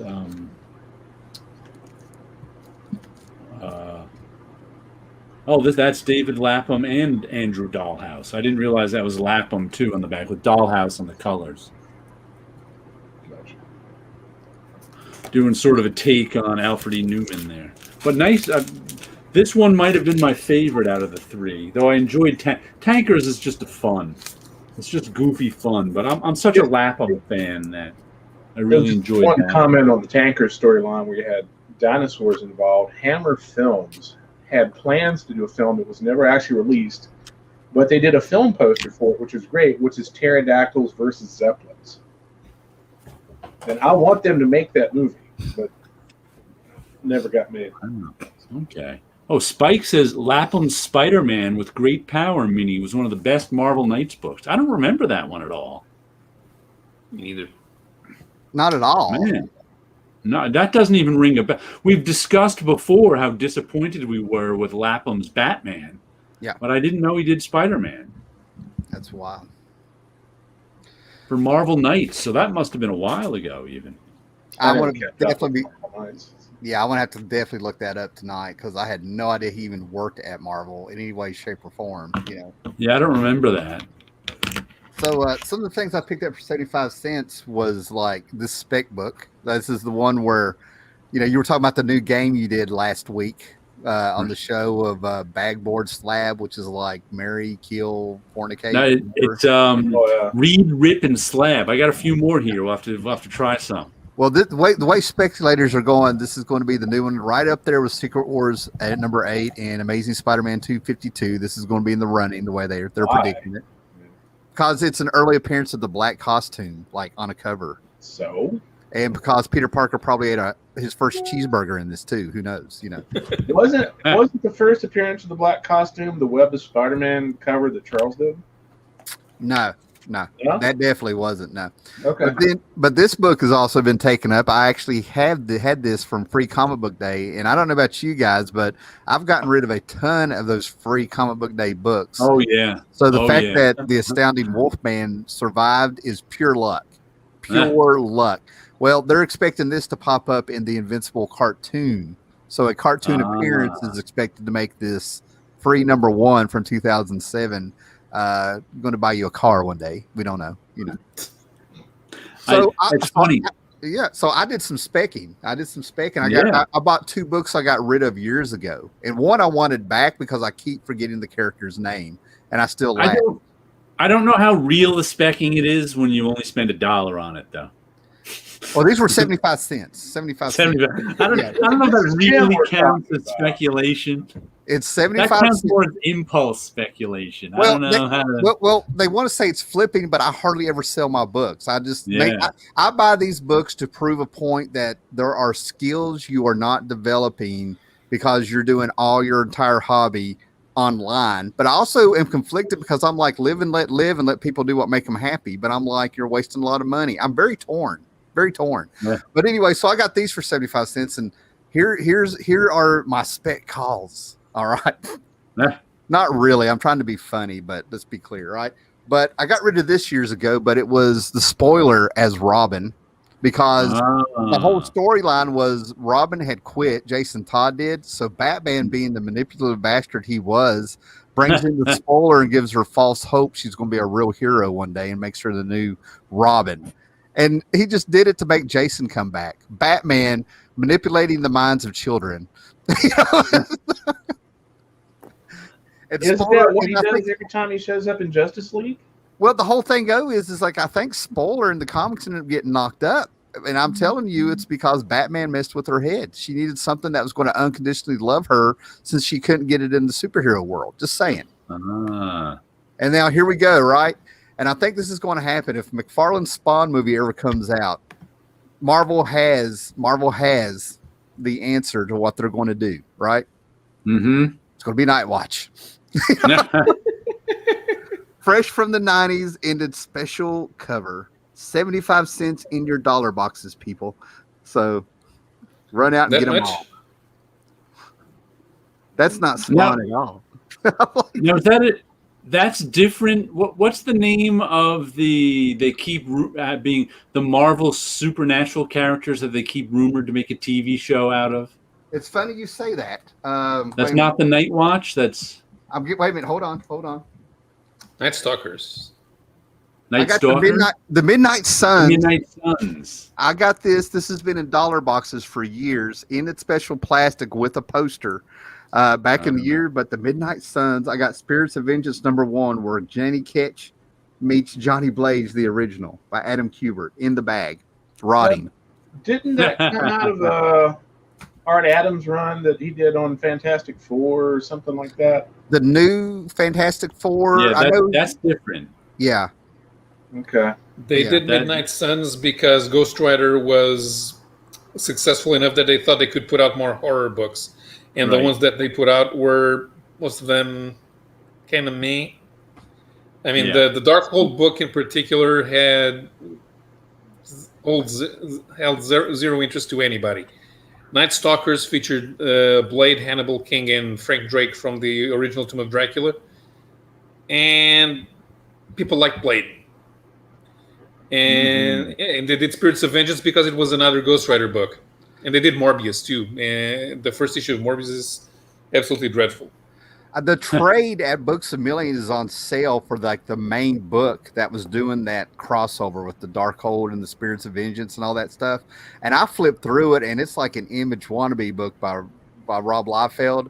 You know what I mean? Everybody in it was trying to draw that Image style of the 90s. I mean, it's garbage, and there was millions made. This is at the height where they were just, publishing, printing. So these books are not rare. I mean, they're not rare at all. It's funny. I looked down at my notes to look at the Rip Reed and Slab I had, and my first note says Mark Jewler's variant black because I saw somebody, I think one of my regulars that I watch videos of was collecting Mark Jewler's variants.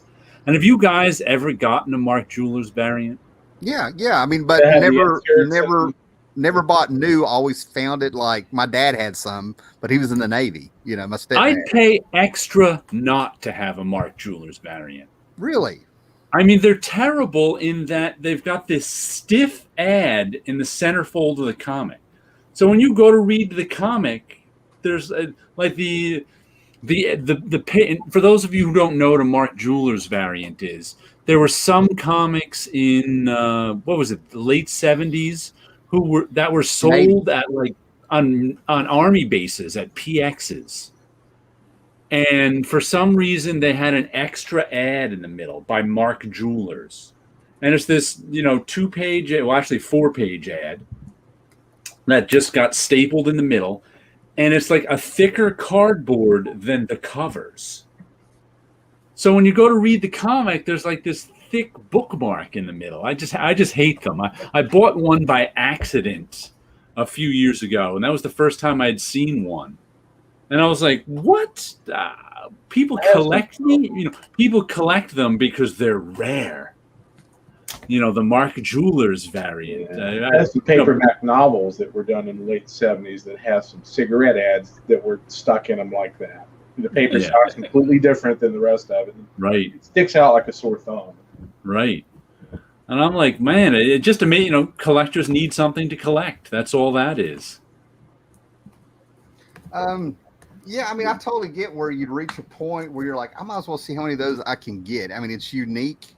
I think that's just something collectors do, is to try to find something unique in there. But I think in the back of your mind, you're also hoping you have that day you meet another collector and he's in your house looking at your stuff, and you're like, how many Mark Jewelers do you have?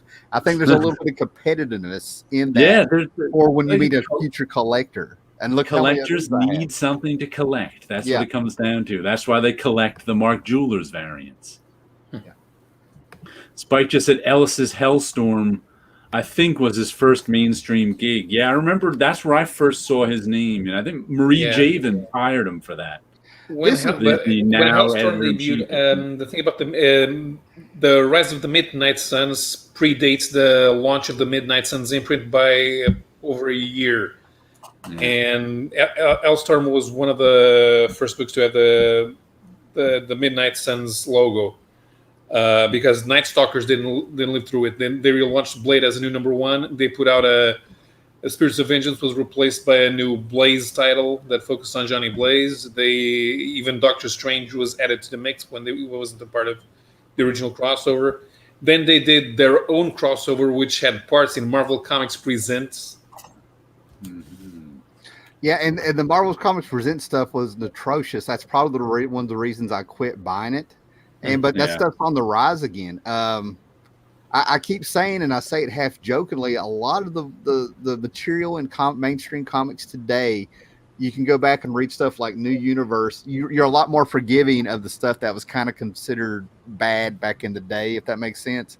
Mm-hmm. But it's an interest. It's a whole other talk. Well, it's also because it's finite. I remember having a discussion once with Paolo on here when he was talking about what the Hulk. What's his name? Percival Persh? What was the guy who came after McFarlane? Before McFarlane, Jeff Purvis. Jeff Purvis, before McFarlane. And he was saying, well, he wasn't that bad. His stuff was kind of interesting. And I was like, well, yeah, but at the time, if you were buying the Hulk, that was your only Hulk book. Like, in hindsight, knowing you've got X amount of Jeff Purvis issues that you can read or not read, and that, McFarlane came after, and Gary Frank came after. It was like, didn't we go from McFarlane to Jeff Purvis and then Gary Frank? No, we went from... Or was it Byrne to Purvis? There was somebody good before him. Byrne, Milgram, and then there's somebody doing the covers. McFarlane, Purvis, Del Keown, Gary Frank. Yeah. I think Purvis followed McFarlane. So but either way, it was like at the time, like Purvis that Larson. was your Hulk book. Larson came in and did a fill-in issue. Sorry. Right. That was your Hulk book. You only had one Hulk book, and now you have an artist you don't like on your Hulk book. So it was a big deal back then that Jeff Purvis wasn't good enough for most Hulk fans. Now, looking back on it, you see it in a different light. You see it as, it lasted X amount of issues. I can deal with that. I can appreciate, if I'm a Hulk fan, I can appreciate looking back on Jeff Purvis and his run and see it for what it is more than if I was a Hulk fan at the time and he was doing it. It's a completely different thing. Yeah, when it's in the present, there's a lot of things going on. You don't know how long that guy's going to be there. You don't want to waste your money. There may be some people may have the thing of if they think if they're the one person supporting the book, he's going to stay longer. You know what I'm saying? Right. And then you get older, and it's sort of like music. As you get older, you go back and you get those Chicago records and stuff that you hated when you were a kid because you're all metal. And then you got a completist. I think there's a whole lot to unpack with why you go back, like what you're talking about. It's like exactly you. It's not the unknown anymore. You know exactly how long that artist was on there. You know, and maybe you want to complete your Peter David run. You know what I mean? And that's not too bad for those books. They're cheaper now than when they came out. All kinds of stuff. But to go with your Chicago analogy, it was interesting to find out Chicago was actually good before it was all Peter Cetera. Oh yeah. Well, I'm trying to think. Wow, this band was actually decent. What happened? There's one Chicago album supposedly. I'm not a Chicago fan. But supposedly even Chicago says like don't buy like Chicago 8. That's the bad one or something. You know, I'm like they even admit they had this album. Even they don't want to act like it existed. Right. You guys want to do a read, rip, and slab? Sure. Yeah. Well, this is the 1970s Ditko version of Read, Rip, and Slap. Once again, here's the rules to the game. Give you 3 comics. 1 you keep to read, 1 you have to have slabbed, and 1 you got to rip up. The 1970s Ditko version is Shade the Changing Man, #1. Stalker, the Man with the Stolen Soul, #1. And Micronauts Annual, #1. Rip up the. I have Micronauts Annual #1. Rip. Oh, I do too. Rip that thing up. I might read Micronauts Annual #1. At least there's a lot of it. I've read Micronauts Annual #1 and I liked it. I read it too. I don't remember it. I read it so long ago. Slab. What was the Slab Shade? No. Was it Shade? Stalker. Stalker. Slab Stalker. Mary Shade, because I'd reread that one, right? And but you got to slab the Stalker because I think Wally Wood did the inks on that. I got some of them. Wally Wood did the inks. I think Wally Wood came in and did the inks over Ditko. So for me, that's a collectible in my eyes.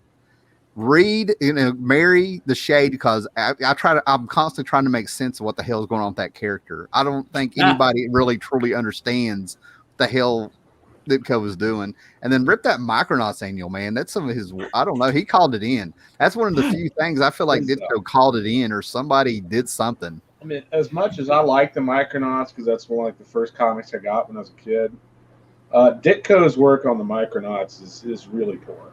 Yes. I think I want to read that one. There's one thing about 70s Ditko returning to Marvel in the 70s. All of those issues were inked by somebody else. Yeah. I think I would slab Shade, read the Micronauts Annual, and rip up Stalker, the Man with the Stolen Soul. No. Stalker got brought back to get the Justice Society together. After thousands of years walking around as a body with no soul, he finally had an ending. You got to know. Although if you had chosen Hawk and Dove instead of Stalker, I would have slabbed Hawk and Dove. But that's from the 60s. You can't do that. All right. Because they're the type of character that... Right. It was the 60s? Yeah. Hawk and Dove was the 60s. That was the Creeper period, they appear in Titans East, yeah. This is 70s Ditko. Mm-hmm. Well, for me, I was thinking Hawk and Doves. Like, I can't take the chance that would have been, Rob Liefeld's Hawk and Doves. So.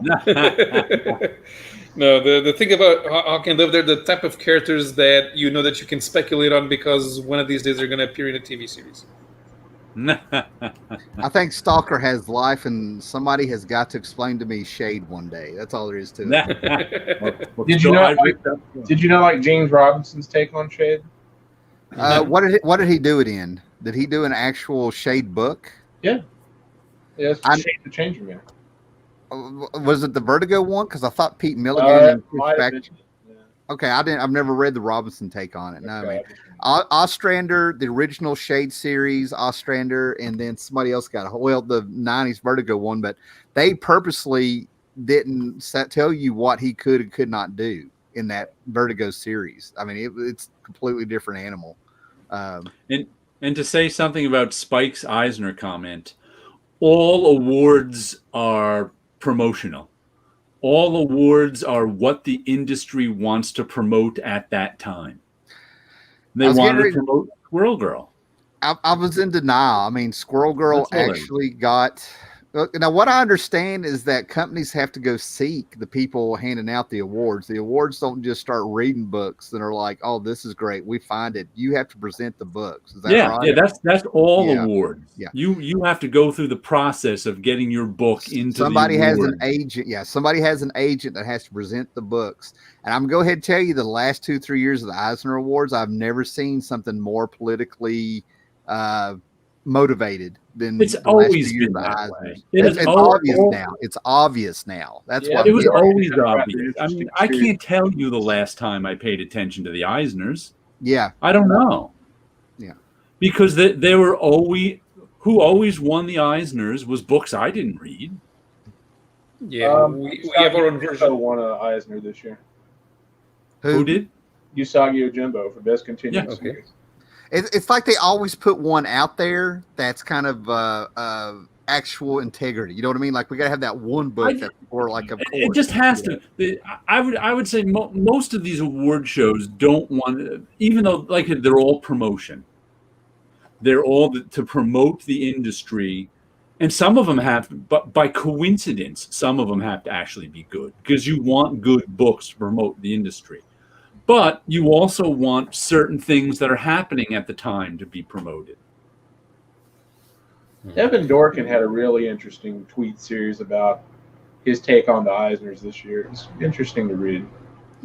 Evan Dorkin. But Strangers in Paradise was 25 years ago. Of course, every industry is different 25 years later. But I think there's a lot to unpack with this statement, because we're talking about a time where at least there was some artistic integrity compared to. It has nothing to do with artistic integrity. It has to do with they want to promote Squirrel Girl because they want to sell comics to kids.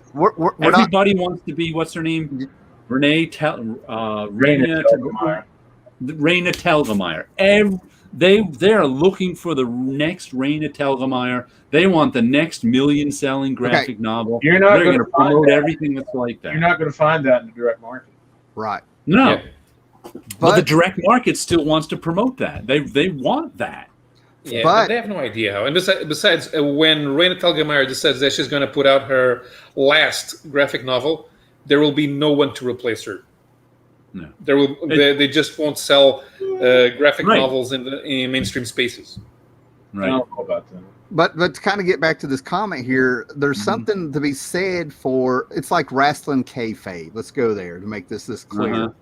The least you act like it's a sport and an industry and it's a competition, when in reality it's what you're saying it is, Jared. And now that's what I'm trying to say. That curtain is gone compared to what people had. Yeah. But I'm just saying, no one ever recognized Strangers in Paradise like they recognized Squirrel Girl. More people knew about Squirrel Girl than ever knew about Strangers in Paradise because it's an indie book. And no matter how much, even if it wins an Eisner, people still don't know Strangers in Paradise because it's an indie book. I have never understood the mindset, and I'll use this as an analogy. When Dark Horse lost both the Conan and the Star Wars licenses, and they both came back to Marvel, all of a sudden everybody goes apeshit because they came back to Marvel. Right. And the stuff that Dark Horse did was flat out better. Better, like it's in their mind. When you put something, it's just like the same reason that Tim got those 2 or 3 comics for 75 cents.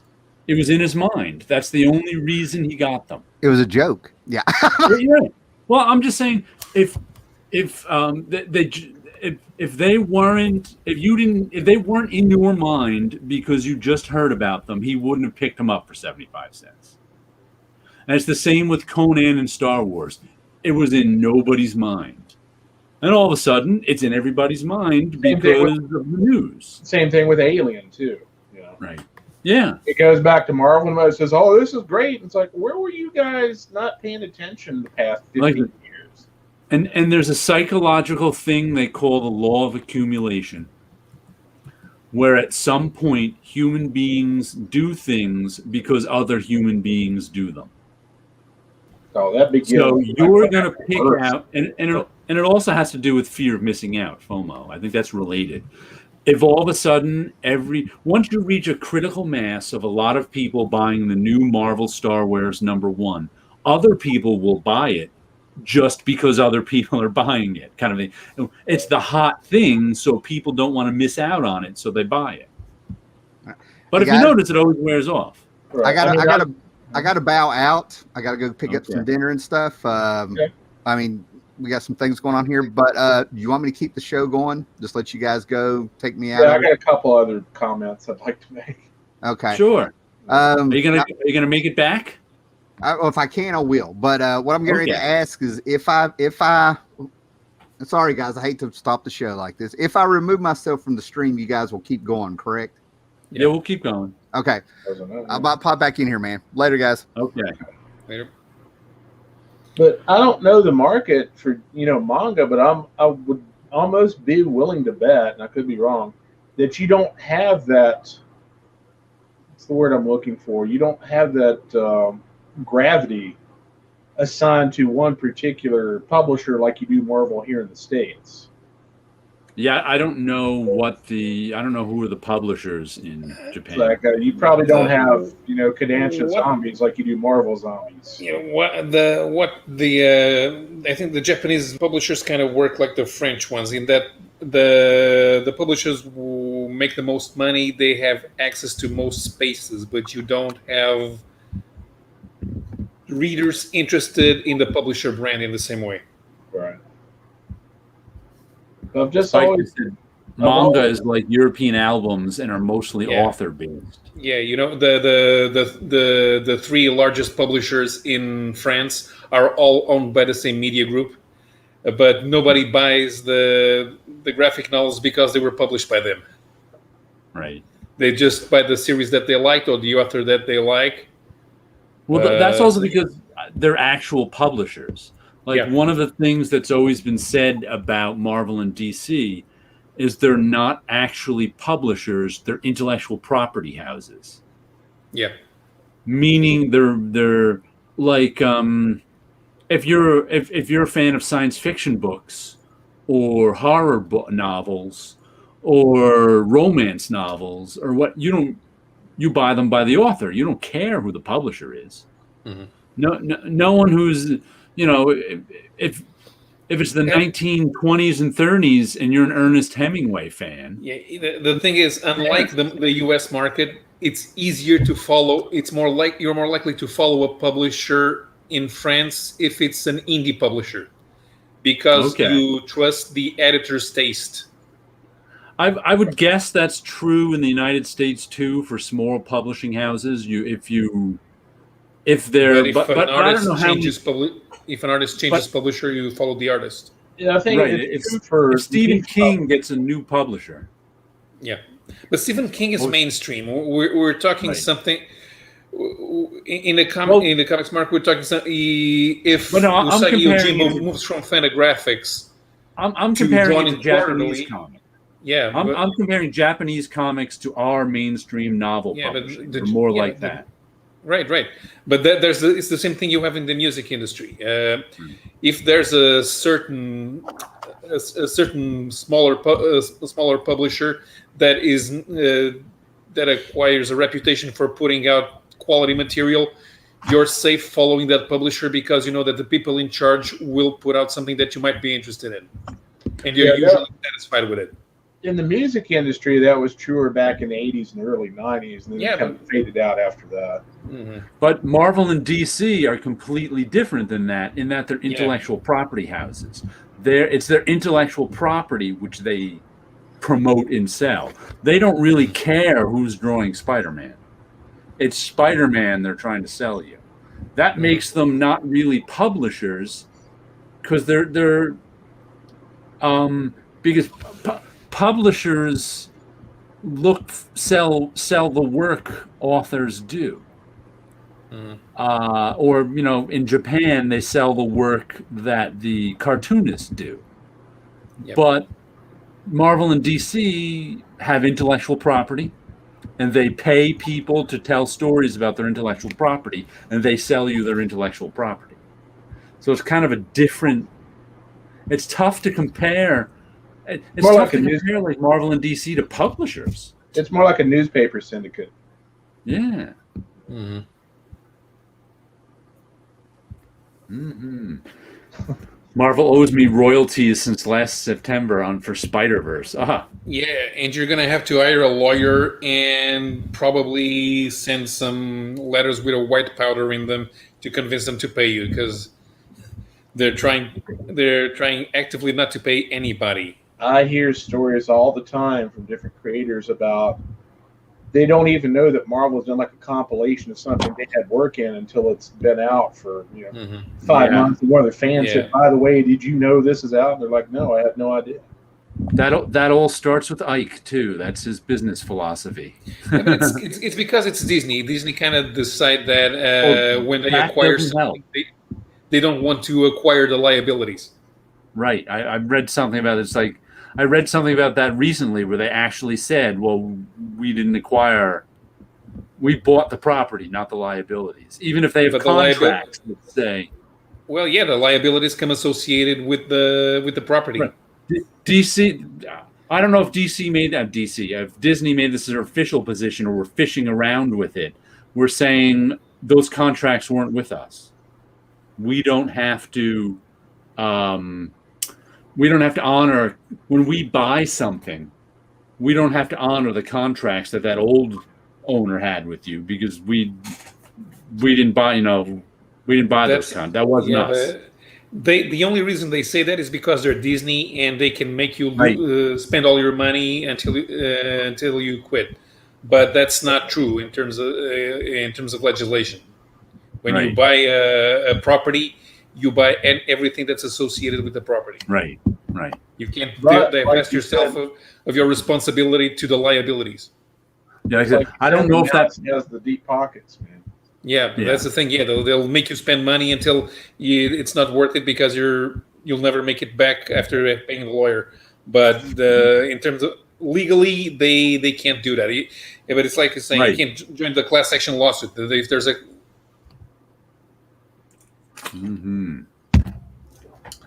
Is the royalties at DC for creators why DC doesn't reprint as much older material as Marvel does? I doubt it. I doubt the royalties. But also what's weird too about DC is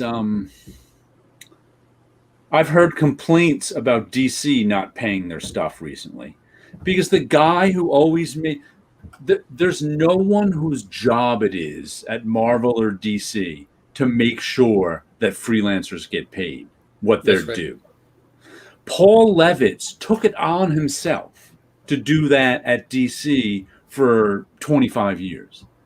Because he thought that was good. He thought it was the moral and good business practice thing to do. So it was Paul Levitz, the publisher of it. That's how high it had to be. The publisher at DC was the guy who said, all right, this is going to TV. Let's make sure these guys get paid. Okay, this is going to a movie. Let's make sure these guys get paid. Most publishers and vice presidents aren't interested in that. And there's no one to do that job. And that's why these guys don't get paid. There's just no one whose job it is. I wonder how much that had to do with Paul coming up through fandom and getting to the point where he was. Versus it probably had a lot to do with outside. Him being a creative guy, a writer, and knowing freelancers and knowing when you cut a deal, you're supposed to stand by it. Right. And also the time he came up through the ranks, because it was at the time that Neil Adams was making waves. And you're kind of part of that culture where Neil Adams is trying to make sure that people get paid and that there are royalties involved. Of course, then they cut the 80s, and then there was the war to make sure that you keep the talent at Marvel or DC. But nowadays they don't care. Yeah, I think it was. I don't know if you know Arlen Schumer. He's a guy on Facebook who argues with people. I wish I didn't. But anyway, I've read him say before that the only way to get these big companies to do something is to shame them, and that's what Neil Adams did. That's the only way. There's no legal way to get them to pay people. Whether you have to go on social media and shame them. Right.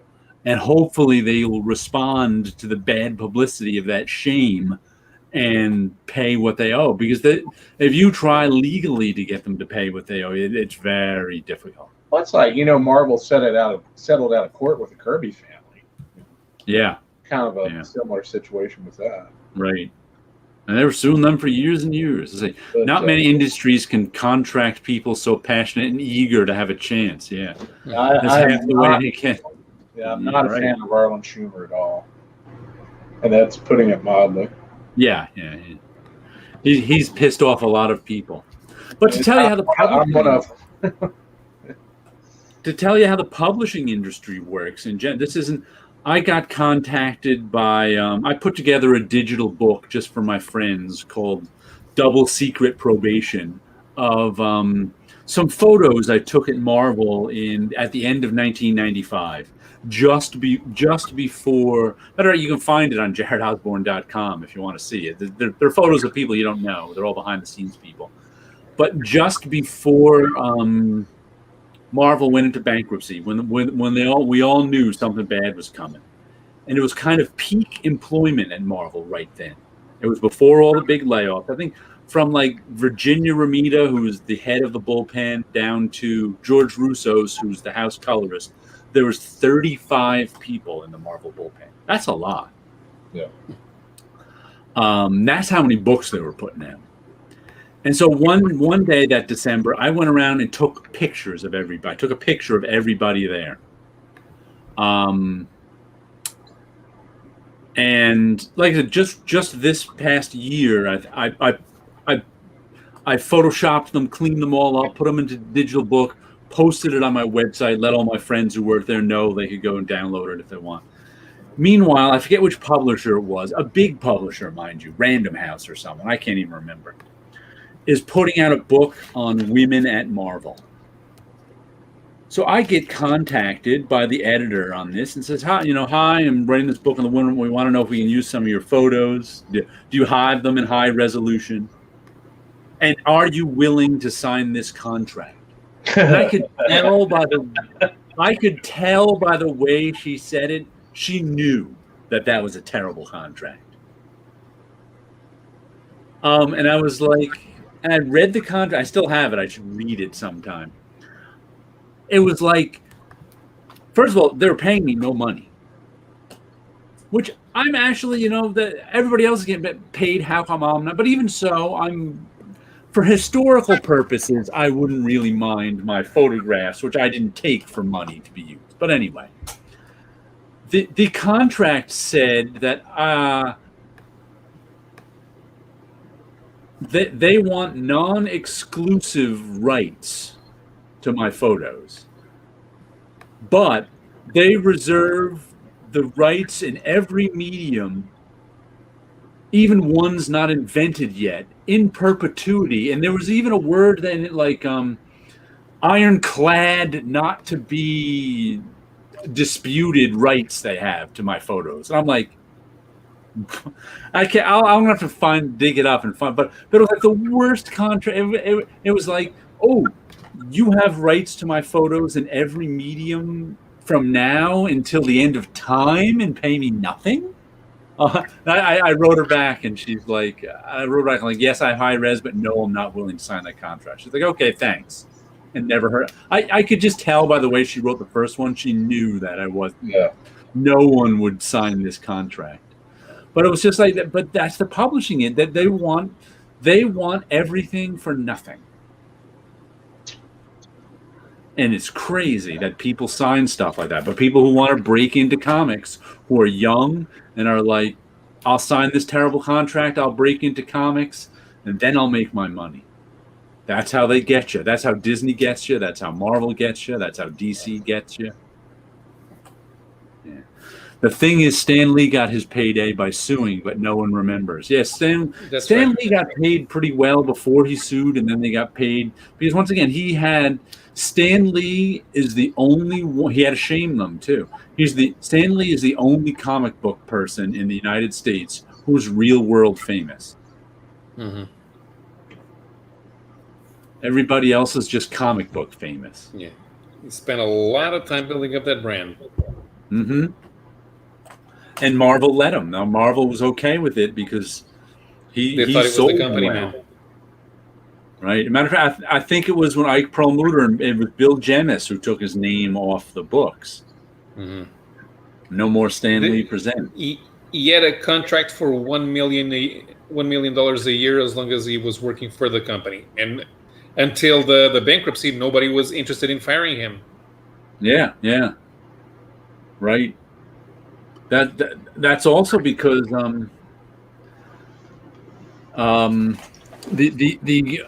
the guy, what's his name? Hobson.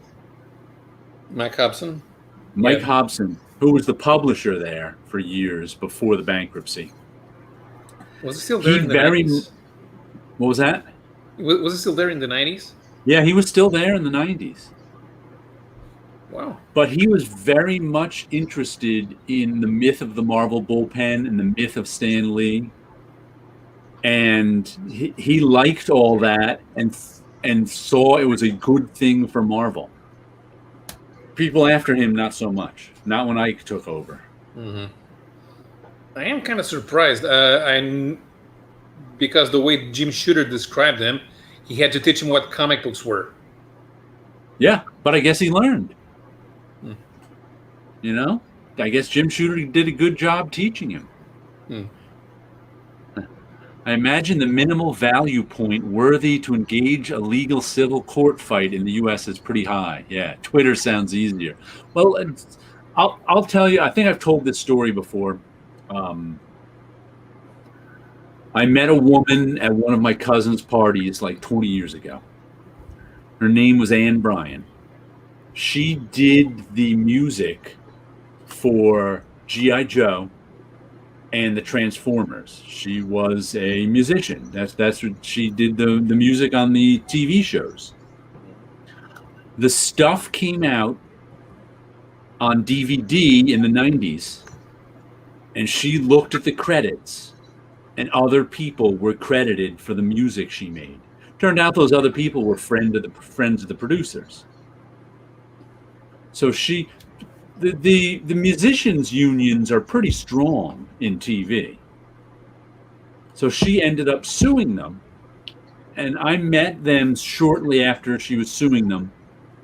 And she was telling me this was going on, and she had all her original paperwork too. And she showed up, and she just kept getting delayed. Everything just kept getting delayed. And it's also tough, and the music to find an entertainment lawyer is difficult because these big companies end up hiring all the entertainment lawyers. And then when you look for an entertainment lawyer, they've worked for the company before, so there's a conflict of interest. So. But she finally found an entertainment lawyer. I bet they don't have a conflict of interest when they work for two different companies. because they make rules that are good for all of the companies. Right. So anyway, she was suing them in court. I forget who she was suing. Sony or somebody owned it. I don't even. Might not have been Sony, but some big music business company because it'd been bought and sold a few times. And figuring out who owned, like you said before with Disney, they don't think they owe. This guy this producer just put this DVD producer just put his friends' names in the music credit who got all of her checks because they don't think when they buy they don't think they owe they don't have to follow the other old contracts. But anyway, she showed up with all her paperwork to the judge. More delays. And this was the first time I met her. She was still in the middle of this, but she was optimistic. I only met her that one time until like 5 years later. My same cousin, she showed up at one of his parties again. I'm like, oh, how did it go? She was like, 5 years later, no longer optimistic. She's like, she found out her lawyer was really working for the company. They stretched this whole thing out another 5 years. She didn't get any more money. And I was like, shame is the one. And she's also one of these people who's very reticent, not on social media. I mean, I read a few years after this even, she did her first Comic-Con. Because she's the person who came up with the music on Transformers and G.I. Joe. Of course fans want to see her. And she did a musical presentation at a comic. I bet G.I. Joe and Transformers fans would eat that up. Of course. Her playing the music she made in the... But it's like I haven't seen her in, 10 years now. But last time I saw her, she was completely pessimistic that she would ever get any money from G.I. Joe and Transformers. Mm-hmm.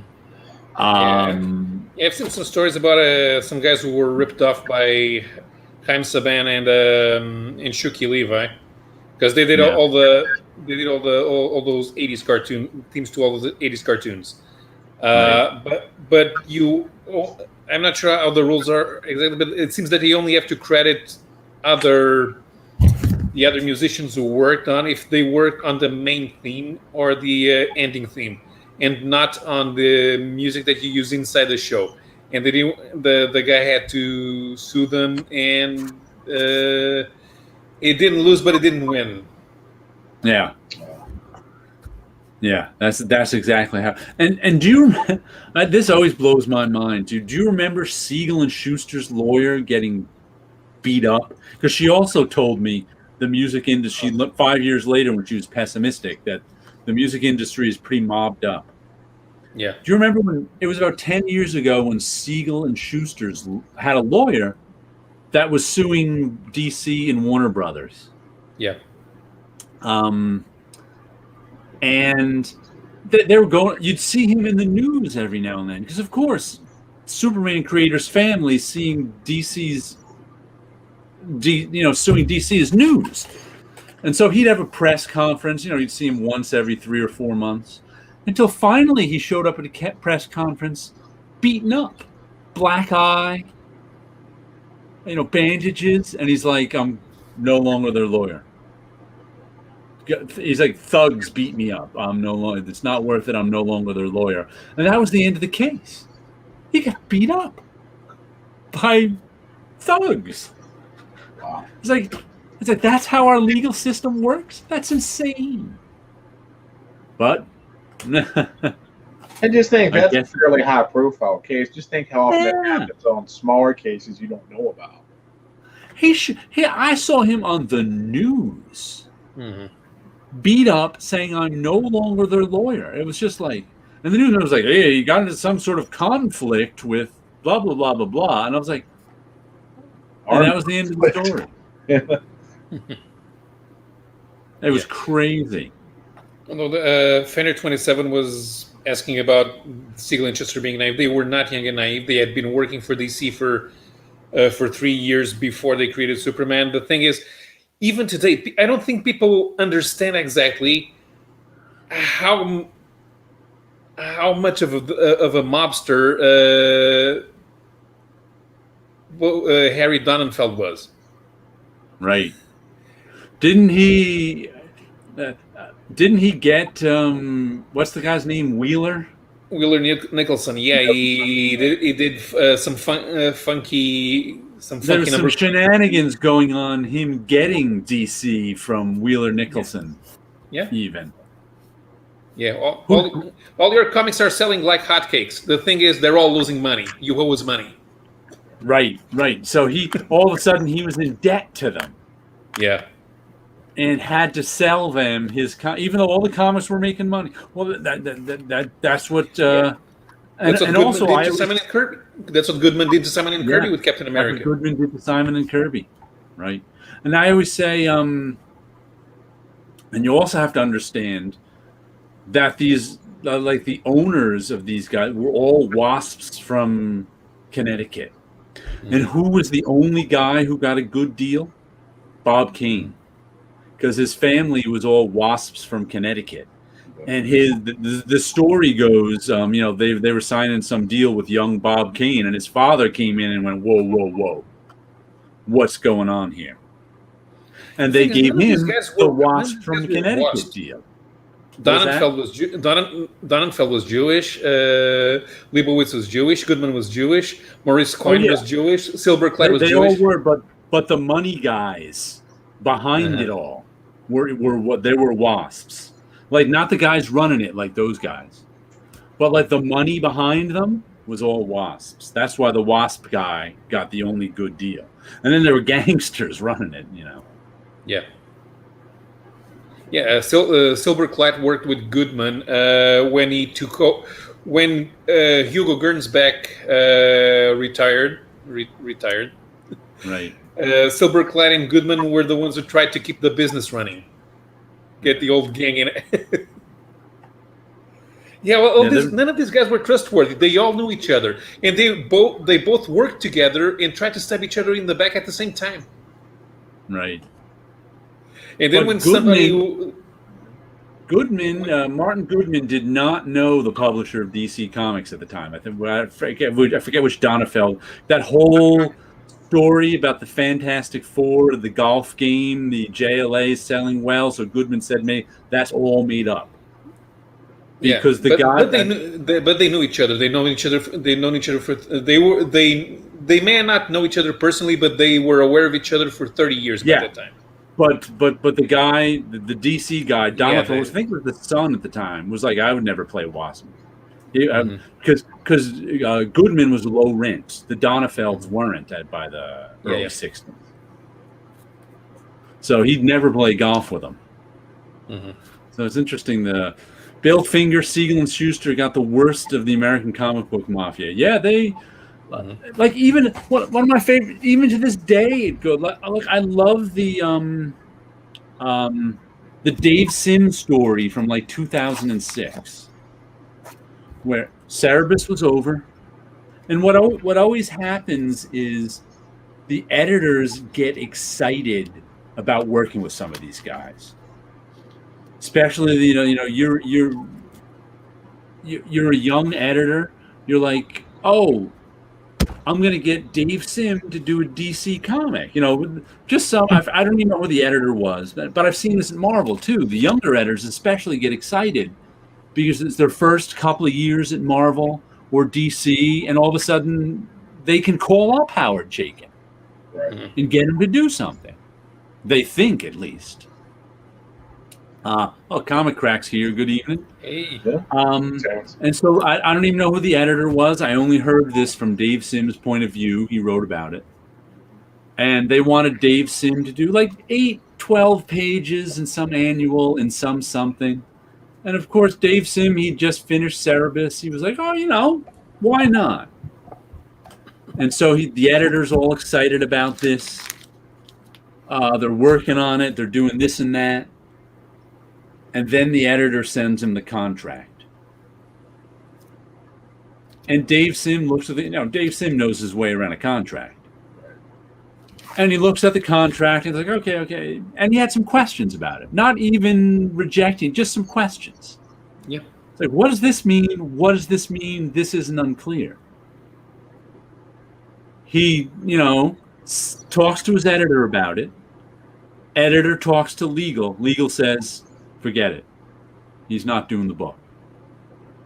And that's how it is. If you don't just sign the contract with no questions, they don't want to work with you. Because there's plenty of people who will. Mm-hmm. And legal doesn't care. Legal doesn't care about talent. And it's still like that. It's, That's sad. Laughing man, I always say stay out of three things: hospitals, the military, and the judicial system. Yeah. Once you get in, you can't get out, like a tar baby. Yeah. 2 ex-wives later, I know one part of it. There you go. 2 ex-wives. Woo! Yeah. Fender27 is asking if there's a good book about the comic book mafia. I think Gerard Jones' book talks about it, but I've never been able to find a copy. He's kind of persona non grata these days too. Yeah, but I think the book touches on it. Stephen Grant once mentioned that he was interested in writing a book just about that part of the history, but he never got around to it. And it's becoming increasingly difficult to research because there was no comic book press at the time. Yeah, nobody is still alive. Yeah, who remembers that. Aren't live anymore. They just mentioned. Speaking of this, I just remembered. They meant there was a guy in this who is got to be Vince Colletta because they mentioned mob ties. But Vinny Colletta had a thing. He liked to pretend he was connected. Yes, I actually can't remember who it was now. It may have been Rick Parker, who said that Vinny Colletta was not connected to the mob, but he was mob adjacent. And that this guy, who, like I said, told me firsthand that he was visiting Vinny Colletta once. And Vinny Colletta had a friend who was a mobster and who couldn't make his collections that day. So Vinny Colletta went out and made the collections for the guy. Which is nothing more than picking up money from people. I mean, it wasn't violent or anything, but so he was like, yeah, Vinny, he really did know mob. He wasn't a mobster, but he was mob adjacent. Mm-hmm. And it's like the guy who played the character was Tony Soprano's best friend in The Sopranos. He wasn't connected. He was just Tony Soprano's friend from the old neighborhood. Right. So he was adjacent. Right, mob adjacent. So yeah, Vinny Colletta probably knew a lot of guys. They all got made, and he became an artist. Yeah, right. So he was. I'm sure I never ever heard any stories about him using his mob ties to get work. Everybody liked him. He was personable, from what I heard, and he could get the job done at a tight deadline. Mm-hmm. I've just heard a lot of people say that his inking on Jack Kirby was criminal. So. Yeah. The thing is, he didn't care about. He only cared about doing a job good enough to get published, because he knew that if he wasted all that time doing all the details, he would do less pages and would get less money. Yeah. You didn't get paid for detail. You got paid for pages. The Vinny Colletta quote I heard was, "What do you want to do, kid? Make history or make deadlines?" He was all about making deadlines. Yeah. And from what I've read, he liked to live large. And so part of the want to pretend he was mob connected. Yes. But yeah. I once saw, who was it, Vinny Colletta's son or grandson in one of those comic book history groups. Yeah. I was always making a comment, but then decided, the guy doesn't want to hear that about his dad. Let me see if I can find the reference. Oh, and they have clearly in this scene, it's clearly the Playboy guy, Hugh Hefner, and Kurtzman. Harvey Kurtzman. Harvey Kurtzman. He's having Kurtzman over to get him to work for him. Hef is. Yeah, what? It was Trump, wasn't it? That the Trump magazine. Yeah, Hefner lost a lot of money on that. Right. Yeah, but they've got some fake name for Playboy in here. I forget what it is. But it's like you really have to know what's what in order to follow it. Where is somewhere? It was only, I think, in one panel they mentioned the mob-connected guy that Bob or here it is. Someone, and I think it's Vinny. It's supposed to be Vinny Coletta hitting on one of the secretaries, and the secretary's where is it? Oh, here it is. There's a scene between Benita, who is Marie Severin Ramona Fredone, is talking to one of the secretaries. If it's a secretary, it's probably Flo Steinberg. Could be Flo. You're right. She's got Flo's haircut. You can't be serious, really, Benita. I'm not making this up. Sorry, it's a fake. Just what did he say? I've always liked Gianni. Sure, he's a regular prince. What did he say to get you upset? Like I said, he told me how pretty I was, like a model. And would I be interested in posing for photos for a sex manual? For Christ's sake. So then she calls up the Stan Lee character. Where is that? He said, "What? A sex manual? You heard me." She was in tears and scared to death of mentioning this to Adelstein. Oh, then the Marie Severin Ramona Fredone character comes in to tell, I think this is Stan Lee here. Yeah, Bob Hall. Costa. That must be a Vinny Coletta. Made an indecent proposal to that girl. Now you've moved from hysterical to downright Victorian. You're okay with this kind of shit at Verve? Which is Marvel. Relax, Benita. Boys will be boys. Then coming on here, it's like somewhere in here they were just like, he just likes that he can do all those pages really quickly, and he's a mob connected or something like that. So there's a scene with Vinny Coletta, I guess, asking Flo Steinberg if she wants to pose for a sex manual, or any woman there. But what other woman was there? Yeah, I kind of believe that might have happened. Yeah. Yeah. Yeah. Yes. But it's like, if you don't know the backstory for this, you would I didn't realize that there's probably Flo Steinberg until you said it right there. Yeah. Yeah, because she was the secretary. Marie Severin was in the bullpen. Right. And then they've even got her. This is, though in the 60s she had dark hair. That's the haircut Flo had, that short bob. And she still had it in the 90s, except it was gray, instead of black. Yeah. Sequential Geek was asking where Howler Mouse was. He's having dinner. Or he's going to get dinner or something. He said he'd be back. Mm-hmm. Yeah, that sounds like Coletta. He's all confidence. Yeah. So it's really, these... Like I said, I Volume 1 I read digitally, and then because I missed it. Then I said I want to get the original issues, so I got the original issues off of eBay, and I liked them so much better reading them physically, all at one time kind of thing, rather than month by month. Because one of the reasons I liked them physically is because I could flip back. I could easily flip back to see, that's that guy. Oh, that's that guy. Something like the Gil Kane character is easy to keep track of because he's been in it the whole time.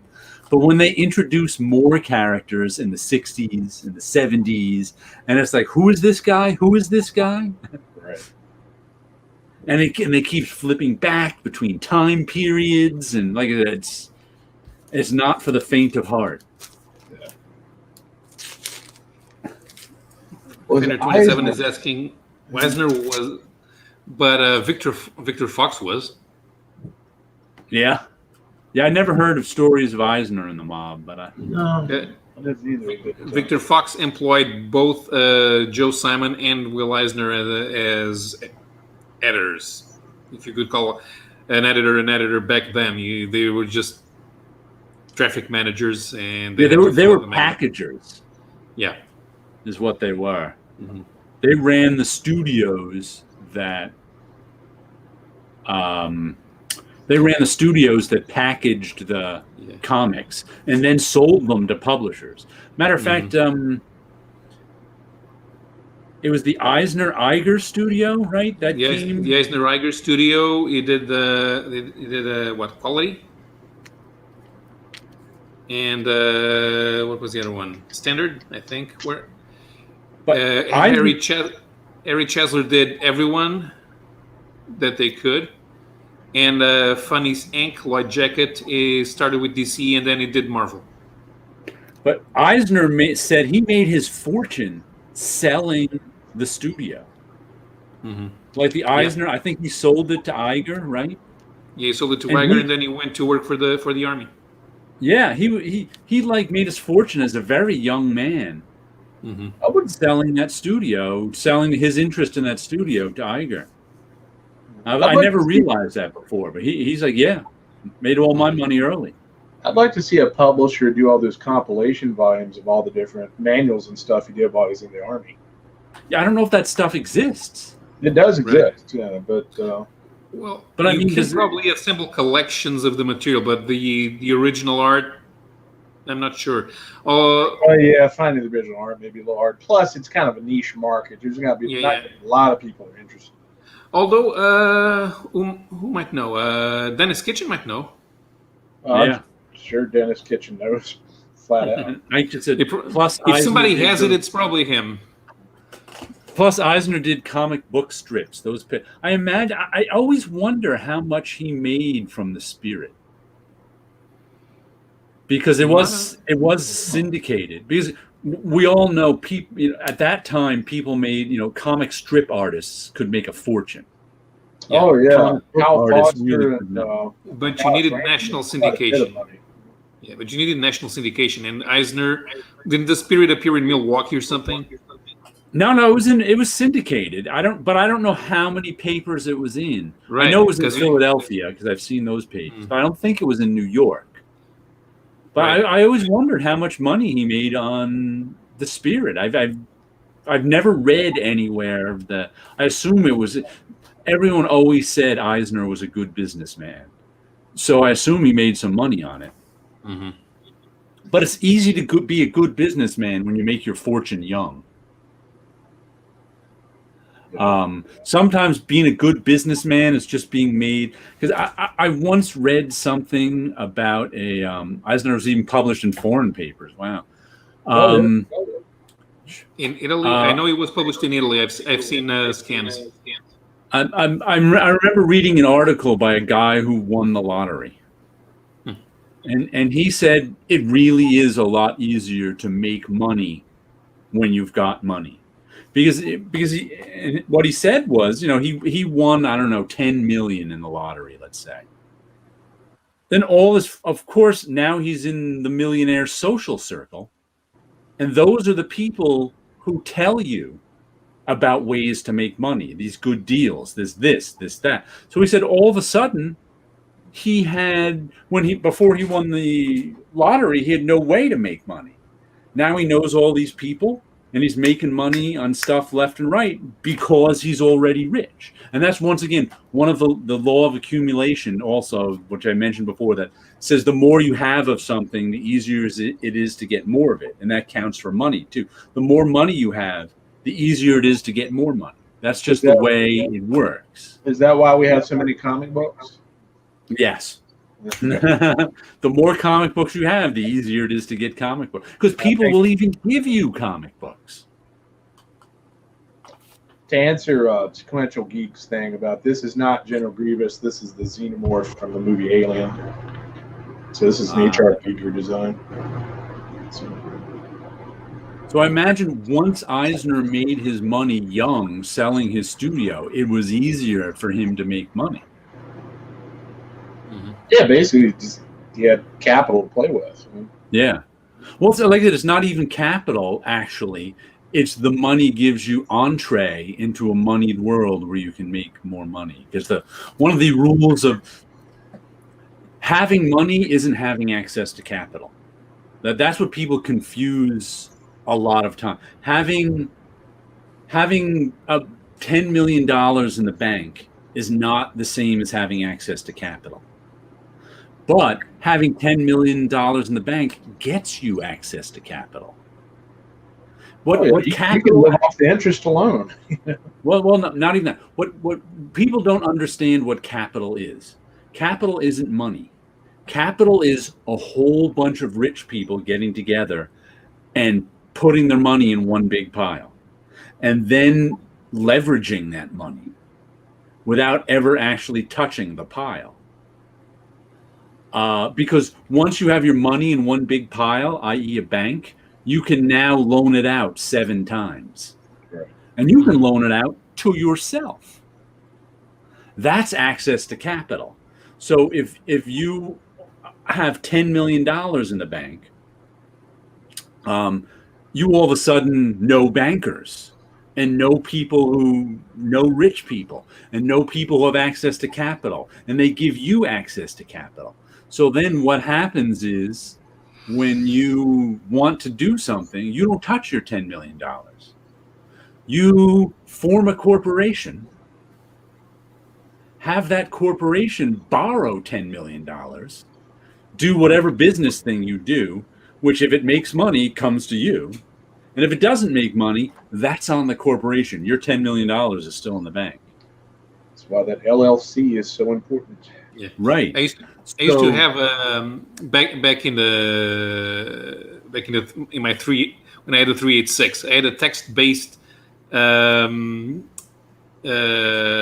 stock market game, and I noticed that I made more money if I borrowed from the bank than if I didn't. I started like with 5,000, and I would put 5,000. Make sure I either lose money or make money, but never too much. But I borrowed 90, and by the end of the terms of the game, I had 1-2 million, depending on how much. It's yeah. But since it was a text-based game, then you died of dysentery, right? But access to capital is really a huge advantage in a capitalist economy. Yeah. Oh, yeah. And so maybe making his fortune young not only gave him money, but gave him access to capital. I'm not sure. But Sequential Geek and Spite, they just mentioned, I just reread Eisner's Dropsy Avenue this week. They mentioned That's that book is cool, how it describes living in New York City 90 years ago. That alone is the first third, maybe that I don't know what book they're talking about, but they're talking about Michael Chabone's Cavalier and Clay. I haven't read that. I still want to read it. But Eisner's, have you guys read Dropsy Avenue? Yes. Yeah. Really good book. It's like 90 years on one street in the Bronx. It's a fictional street. I think there's a Cropsy Avenue on the block, but not a Dropsy. But anyway, it's about first it was farmland and the Dutch lived in there, and then the English moved in and ruined the neighborhood, and then the Irish moved in and ruined the neighborhood, and then the Italians moved in and ruined the neighborhood, and then the blacks moved in and ruined the neighborhood, and then the Puerto Rican somewhere in there was the Jews too. The Jews moved in and ruined the I think they were before the blacks. There was the Irish, then the Jews, then the blacks moved in and ruined, then the Spanish that moved in and ruined the neighborhood. So it was this whole, story of this one neighborhood over 90 years. And, the same thing kept happening. It was a cheap neighborhood, so newer ethnic groups would move in, and the older ones who were established would get angry. When Kitchen Sink still had all the publishing rights to all that before Dark Horse and DC had them, they published a whole bunch of them in like the late 80s, early 90s, and I picked them all up dirt cheap. Yeah. Contract with God, Dropsy Avenue. I think that's when I got them too. They're all really good. They're very well worth reading.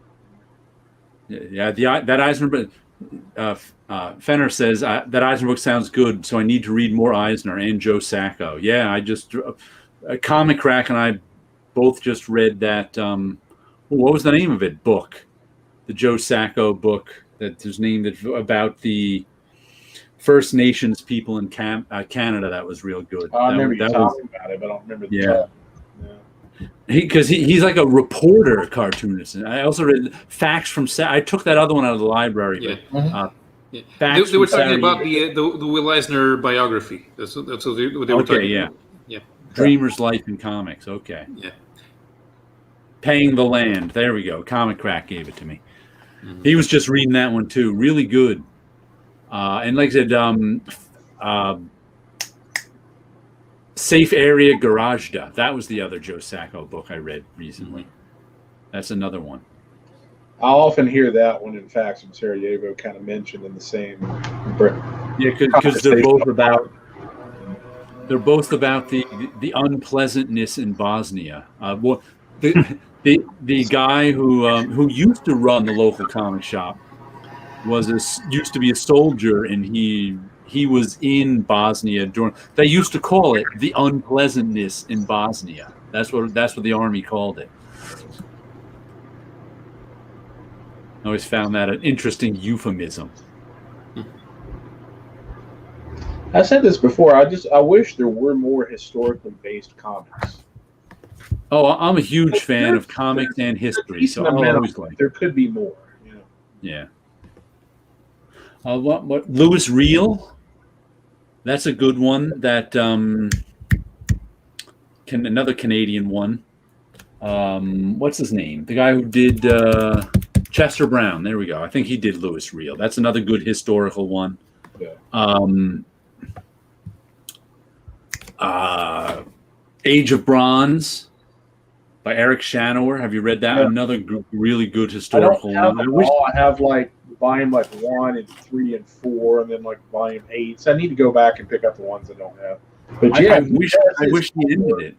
He does his. Yeah, Louis Reel by Chester Brown. That is, yeah. That one's real good. The fact that when Eric does the Age of Bronze stuff, he gives a bibliography of everything, and that's great. Yeah. I love that.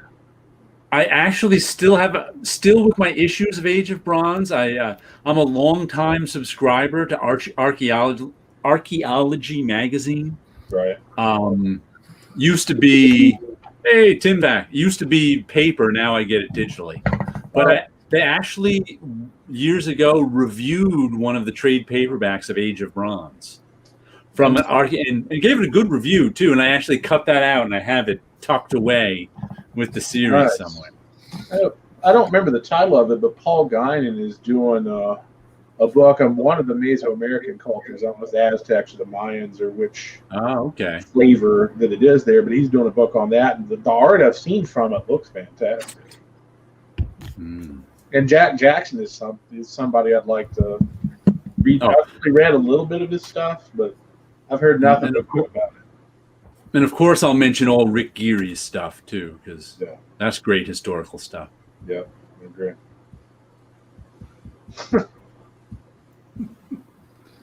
How was dinner, Tim? Oh, I had to go pick it up. There's super short staff down there. Oh, okay. And of course, there was drama that, I sat there and I got to listen to the 3 people working at this restaurant in the town. And people were driving up to pick up their food in the drive-in lane. They were running back and forth on the little thing to make the bell ring. So when I walked out, there was a Ichabod Crane dude with a big long beard with 2 kids and a wife so pregnant she's hanging low that I'm picturing her like delivering the baby in there waiting on their food. So I gave them a heads up. I'm like, they're super short staffed. They got a lot of deliveries. I didn't mention that the girl running the show was like another corporate snafu. She's all against the man, there you go. And then the guy, Ichabod Crane, acts like I'm hitting on his 9-month-plus woman with her belly hanging low. 2 kids come out. And she's so pregnant, her belly button is about to pop out of her shirt. I'm like, I'm sitting there thinking, I will jerk this guy by the beard and just take him to the ground. I'm like, I'm trying to help you out, But anyway, that's pizza plus drama. Go figure. Conan Bromstar calling you Captain, oh Captain. Well, what an honor! What an honor! Howler Mouse had a Dan Clowes 8-ball adventure. I don't Let me know. show you the last comic I got this week, which I didn't show, which is Geiger number 5, which I don't have much to say about, except it's a well-crafted comic. But I still don't know what 5 issues in. I can't tell you what it's about. Nobody is talking about that book. We got Jeff Johns and Gary Frank doing an indie book, and that thing should be on fire. And nobody really knows what it is, nor are they talking about it at the same time. Post-apocalyptic guy, radioactive. Yeah, it's all there. Nobody knows how to talk about this stuff online anymore. I want to buy comic book resources, fire all the staff, and write everything myself. Yeah. CBR and Bleeding Cool and stuff. They're worthless. They're just I'm like. It's like they just keep introducing new factions. First issue introduced us to the lead character, who's this guy who somehow survived the nuclear holocaust or whatever, and he keeps these 2 dampening rods in his backpack on his back, and if he pulls them out, he turns radioactive and glowing and can kill people or whatever. You don't want to mess with him when he's full radioactive. And then we get introduced. Then we get introduced to these villains who live in Las Vegas, sort of the Stand style. And then the next issue, we're introduced some more to these villains and these 2 little kids who are running because the villains killed their mom, and they've got the nuclear football somehow left over from the president's plane. And then they introduced us to these guys who live in some military base. They're like the last remnants of the government, I guess, and they've got their own little society there. But I think Jeff Johns forgot this is not a DC book. He does. None of these characters existed before, and he has to introduce them and make people care about them before it starts telling a complicated story with 65 characters. I think we've got a third thing. The best, people that are in these genres, the best like anime comes from the 80s. The best porn, whatever, that probably just got me demonetized, is from the 80s, from what I speak of. And now we have this comment, the true apocalyptic genre went out in the 80s. So that's 3 things. That's 3 things, I think. So we could do a whole show on pizza, apparently. I think there's more post-apocalyptic stuff being done now than any time. Yeah. Oh, I think there was one week I had 4 or 5 post-apocalyptic books. There's a lot of them out there. No, I do not remember that movie. I do. It was a big rental for one scene. The lights were out. There were glow-in-the-dark condoms. They did a Star Wars riff. That's all I'll put on. For some reason, that just got in my mind. Who did it? The movie So Fine. That's what the guy. That's what the reminds me of the John Ritter movie, the glow in the dark condoms. I see it now. So Fine with what's his name? That big handsome movie star from the 70s who dated Barbara Streisand, and You're So Vain is maybe about him. Dick Tracy. Dick Tracy. Yeah. Dick Tracy. Beatty. Yeah. Warren Beatty. Yeah. Warren Beatty. I think he played the guy who the movie was about, a guy who goes out in women's pants that rip so his ass cheeks are hanging out, and it starts a new fashion trend where they sell women's pants with see-through hearts on their ass. I've never. I don't seen know why that movie popped into my head when you mentioned John Ritter. Now I'm trying to figure out why I have all these Peter Sellers movies going through my head. I think there was a movie. No, I don't know. You figure I'd go Mel Brooks. It was Ryan O'Neal was in So Fine. That was it. Ryan O'Neal with the plastic butt cheeks jeans. Welcome Not to Warren Cavern. Beatty, Ryan O'Neal. Welcome to Cavern of Chaos, people. Where tonight's show shows exactly what the name of the show means. We've gone pizza, assless cheeks, Warren Beatty, Ryan O'Neal, post-apocalyptic talk. This is what the show is all about. Yeah. People. Well, you were right. We were talking about the mafia. The mafia in comics. Great, thank you. On my channel, putting down the mafia. You know who their house they're coming to if y'all went too far. Thank you, guys. Thank you. I remember that movie. You're one of the few. There are people who still insist it is. It's not a bad movie. It's just Tim Burton. Everybody tried to make a little bit of a Tim Burton aesthetic in their movies. The Shadow, Dick Tracy. It was, I've never watched Dick Tracy. It's a fun movie. See the Tim Burton aesthetic in The Shadow.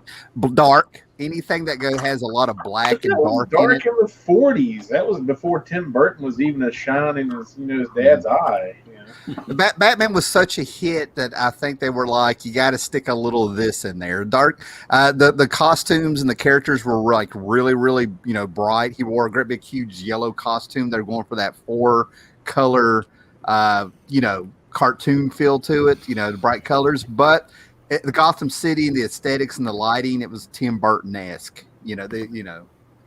By the way, I just remembered I made this mid-'80s DC read, rip, and slab just for Tim. Gotta read one, you gotta rip one, you gotta slab one. Okay. Crisis on Infinite Earths, #1. Swamp Thing, #37. And DC Comics Presents 47, the He-Man issue. So you got first Constantine, He-Man, and Crisis #1. What do you do? What do you call it when you, is it polygamy, when you marry a bunch of the same people? A bunch of different people, if you will. I'm going to change religions and be a polygamist. So I'm just like, nope. That's hard. We're going to slab. Oh, man. Crisis, Constantine. This is easy for me. I would read Swamp Thing. Yeah. Mm-hmm. I would slab He-Man. I would rip up Crisis #1. Oh. I can't rip any of them. I would read He-Man. I would slab First Constantine, and I would rip Crisis #1.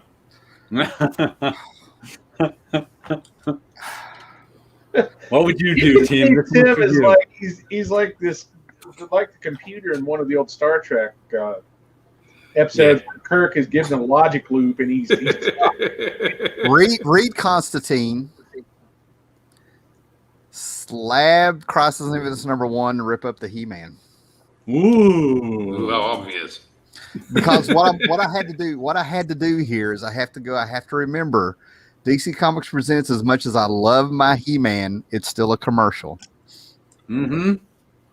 But it's gotten more and more valuable over the years. So, well, I love finding a valuable book. I love when something in my book gains value and stuff, but I try to keep a little integrity. I mean, really, what am I going to read? What am I going to do? Alan Moore, it's just shame to slab anything because he's such a great writer. It's the being able to reread his work. That's what makes it survive, I think. His stuff, you can read it over and over, study some of his stuff. Conan Bromstar says, I love Crisis. What is this evil? That's a good comment. Crisis reminds me that none of this ever would have happened or needed to happen had they had an editor that kept things going. But let me explain the game to Conan Bromstar. This is a game I invented that's a variation of F, Marry, Kill. It's read, rip, and slab. Come up with 3 comics. 1 you keep and read, 1 you slab, and 1 you have to rip up. So I think I'd rip Crisis. I'm sorry, go ahead. I'm thinking the same as Paolo. I'd read Constantine, slab He-Man, and rip Crisis. No, I'd slab Constantine and read He-Man. Oh, you'd read it. Oh, so I'm not. I'd slab him. So I'd slab He-Man, read Constantine, and rip Crisis. Now I will put this out there, even though I'm not the book, the He-Man DC Comics Presents Superman book. I actually feel it's one of Paul Cooperberg's better written efforts. I'm going to ahead and say it. I'm saying, Paul Cooperberg actually made a story where you believed, of course, Superman met He-Man and Skeletor. Of course he did. When you read it, it just flows. I'm just going to go ahead and say it. But Crisis, I absolutely love Crisis. By the time being 12 years old and having that happen, great memories. That's why you were like tearing me apart with it. It wasn't around issue 12. I thought it might have been a mistake, but I still read it regularly, like seriously, like once a year and stuff. Yeah. And Conan Bromstar, the one we did earlier, Read, Rip, and Slab, was the 1970s Ditko version with Shade #1, Stalker #1, and Micronauts Annual #1. That you can go back and see us discussing that one. Yeah, and since Costa Bromstar is here, man, I think we ought to put out an invitation for him to pop up one night to play your game if he would like, either on your channel or mine, if he ever feels the need. If he ever feels the need, open invitation. If whoever wants to come on, we'll have him on. Yeah, and I want to go ahead and plug it. Next week, work has me on a 2-day trip, which is going to be horrible. So the show will definitely be on Jared's channel next Friday. So, yeah. Okay. We'll have to see who we can get. Full Moon Howler will be asleep or driving. I'll be driving, yeah. Or wishes he was asleep. Yeah. I'm predicting I get home between 9 and midnight. I'm predicting it. Oof. Brutal. Juice, brutal. Now, somebody had a question about Kevin Smith and the He-Man thing. We don't really get into the whole, controversial subjects of the day and stuff. But I do wonder if Kevin Smith is going to make the value of some Masters of the Universe stuff go down. That cartoon is so... What is this? I've lost track of some of the comments. Who wrote Conan Bromstar comments? Scott Conan. Yeah, you've been calling him Conan Bromstar. Roy Thomas wrote it. Full disclosure, guys, we are sick in this house with sinus issues and stuff. So yeah, I'm saying y'all are going to be having a good time with me. So yeah. Costin Bromstar. Conan Bromstar. I like that. Here we go. Spike. Read Swamp Thing, Slab Crisis, Rip DC. The He-Man Ash Kings is where it's at. I have this. Yeah. I just can't imagine spending money to Slab Crisis. The Conic. I can't believe anybody reads anything by her. Oh my gosh, it's so bad. Oh, okay, cool. All right. And he got a big crack up of my mispronunciation. Let's face it, I think that's like my trademark I never wished I had when it comes to like pronunciations. They're like, he's just a hillbilly. And I'm like, no.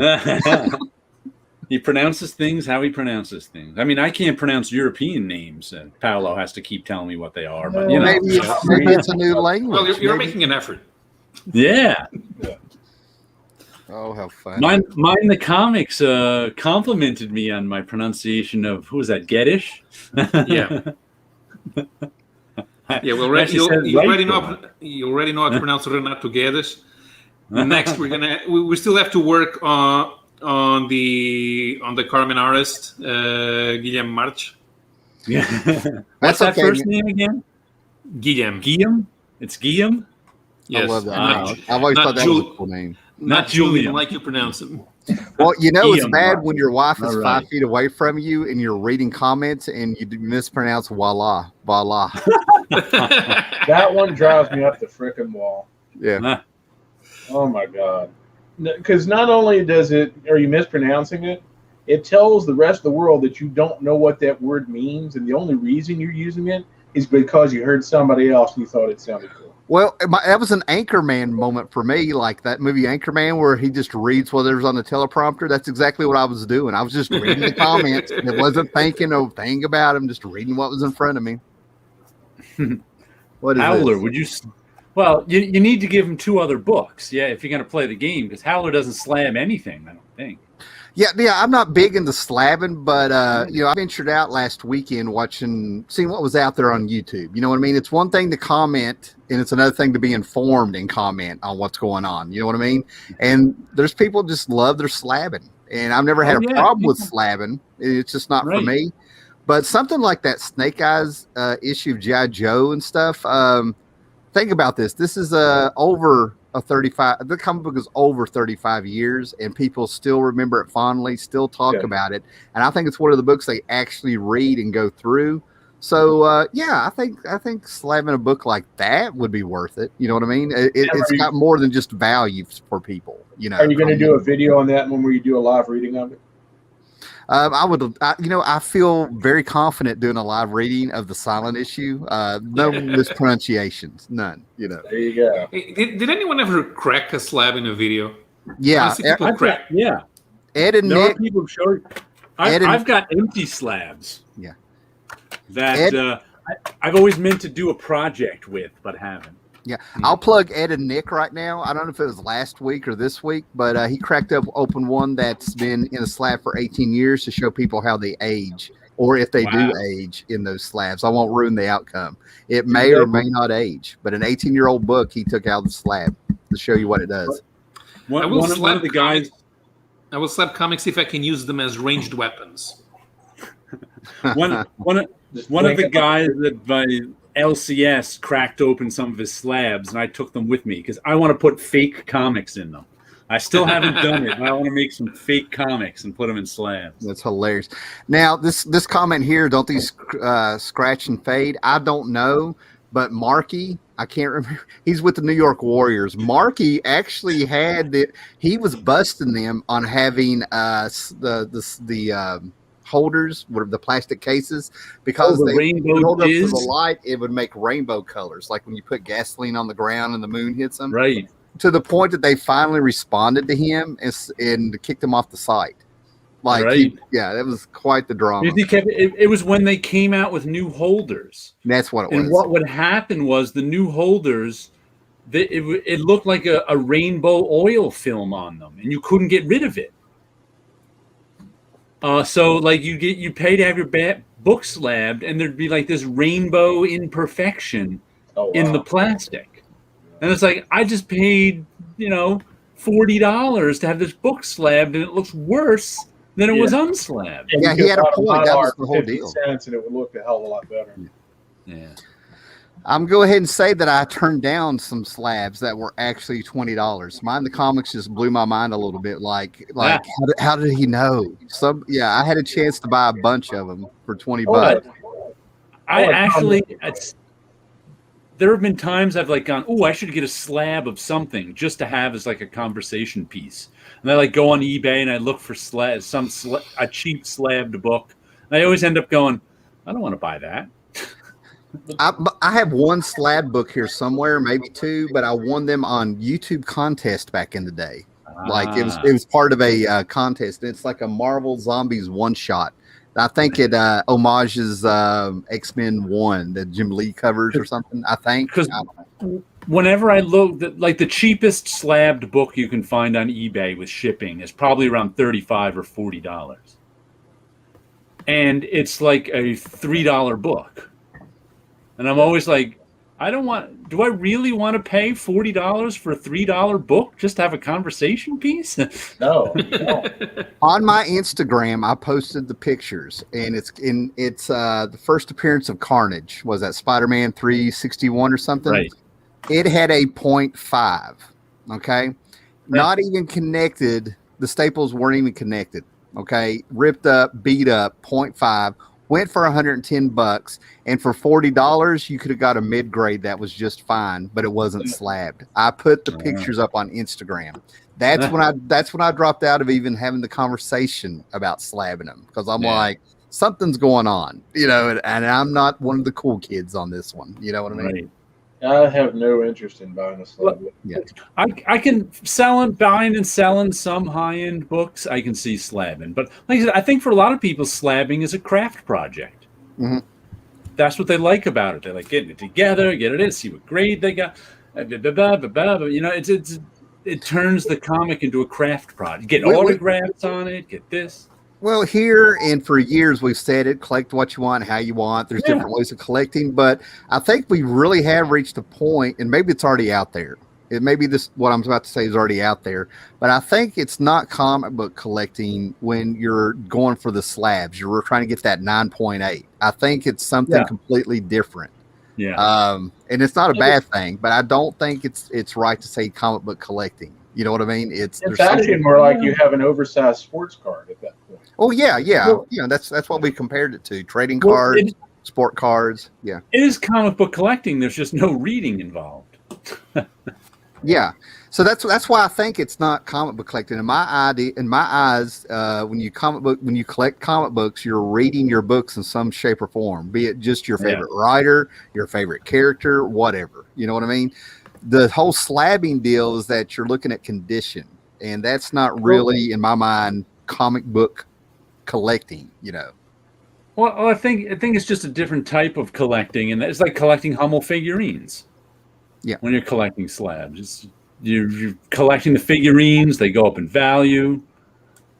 Okay. I've had people I popped up in people's chats on their shows where they're like, "He's a reader," and like to me, there's a sliding scale.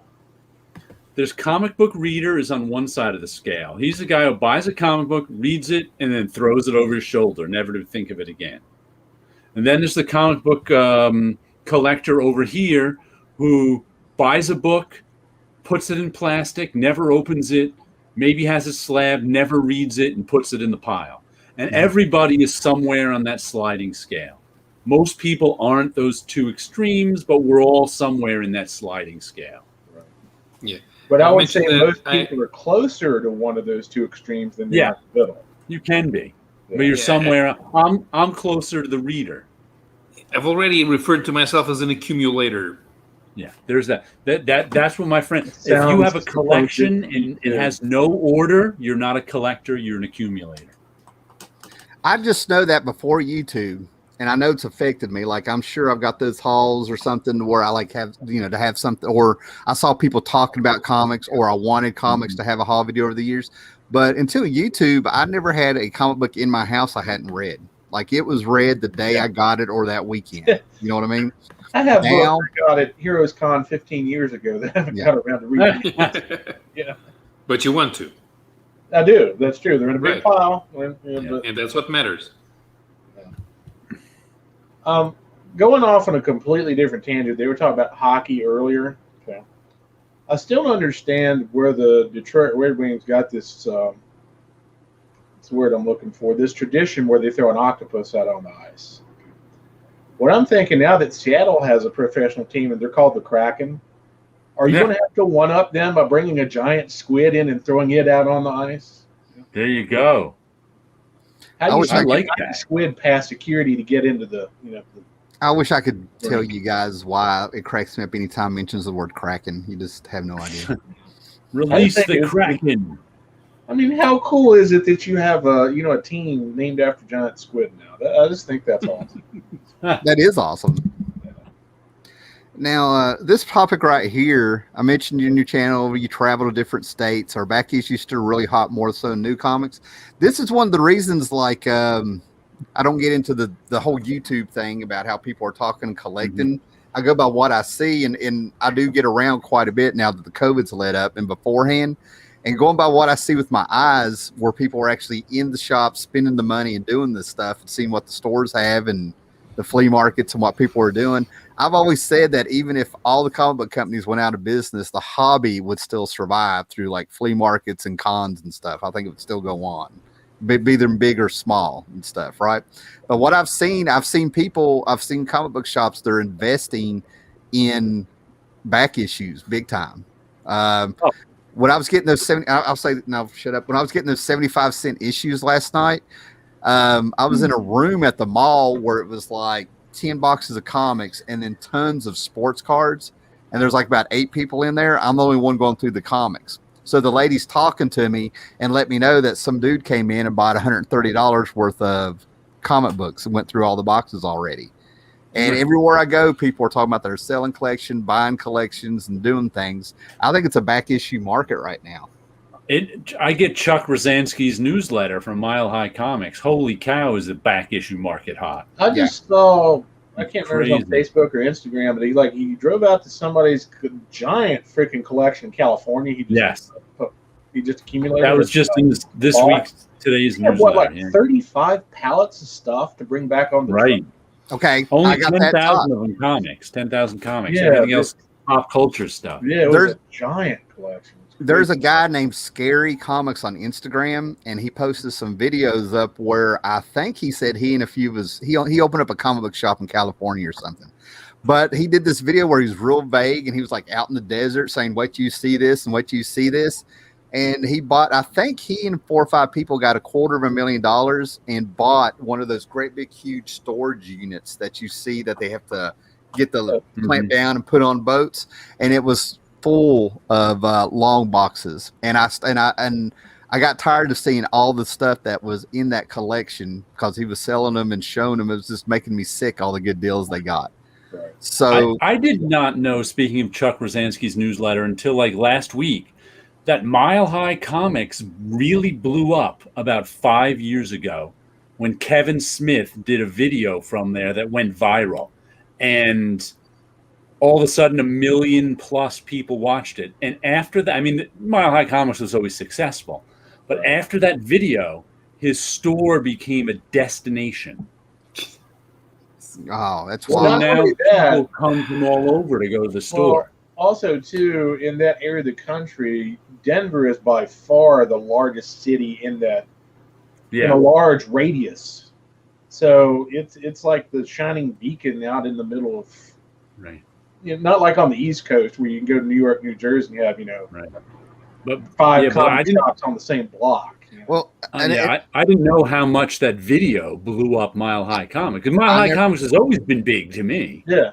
yeah, I never saw the video, but for people who aren't here, I also said that the Books of Millions I talked to, Manga blew up during the COVID year and stuff, and their sections of comics are just not selling their trades and stuff. They're getting smaller and smaller as manga takes the places on the shelves. I've seen it with my own eyes, and I've heard it from the people who run the stores.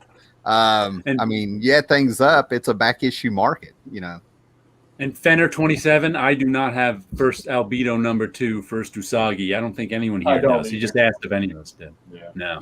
I I started with Usagi number 1. But stuff like that, I really think if there's any runs you want to fill the holes in, I think if there's any of those books you've always sort of wanted, you better get them now.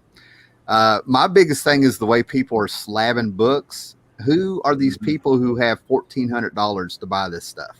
Who are these people that got $800 to buy one of these stuff? I'm wondering if it's going, I've said this before, I'm wondering if it's going to the way that all the key books and all the real collectibles and stuff like that are going to be owned by the wealthy. And this started out as a hobby for the poor. I mean, let's face it. Right. Although Well, I'm winding they're down. slabbing a lot of stuff that has actually no value outside of being hot for 5 minutes. And if they're going to sit on the stuff expecting it to go back up again, that's not going to happen. Well, the thing about the slabbing, and this would be where I came off of like not really wanting to be into it, but I could pull out the Wizards when the slabbing thing was just starting and taking off, and they had a price guide, a chart. And it wasn't that people were going for collectible comics, key comics, first appearances. They were going for a book that is so rare that it got a 9.8 or a 9.10. It wasn't about the book. It was about this book is who else can go out and find this Booster Gold book? I mean, being serious, this Booster Gold book or this Thor book from 1966, that's a 10. And that's what they were going for. From the beginning, the slabbing was about the grade, not the book or what was going on in it. Right. Everybody wanted that unattainable 10. And they can't give you a 10, even if it's a 10, because if 10s were common, there'd be nothing for people to strive for and keep coming back. Yeah. But there are so many 9.8s that I'm beginning to think that a 9.0 or a 9.2 would be more expensive because everybody puts the comics in the bag the minute they buy them. And I'll say this and shut up. A 9.8, if you have held a 9.8 and a 9.2 in your hands and look at them with your eyes, there's no fucking difference. It's a mint copy. It's subjective. That's where you're getting tedious and subjective. Right. Sequential Geek says he's a 10, but sometimes he cranks it to 11. Well, I got to run along now. So. Okay, guys, that's good. I got to eat and check on the wife, and I just saw Matthew Roscoe's comment, the grass cutter. Yeah, that's a very good story arc. It's it's good stuff. They're all so good. all the Usagi stuff is good. Well, guys, good show. Everybody's got to run off. And had a I good time. Yep. Mm-hmm. All right, thanks Catch for you next week on my channel. Yep, that's what I was getting ready to say. Everybody jumped over to Conan Osborne over there, and all right. Later, guys. Bye. Bye. Have a good one. Bye bye.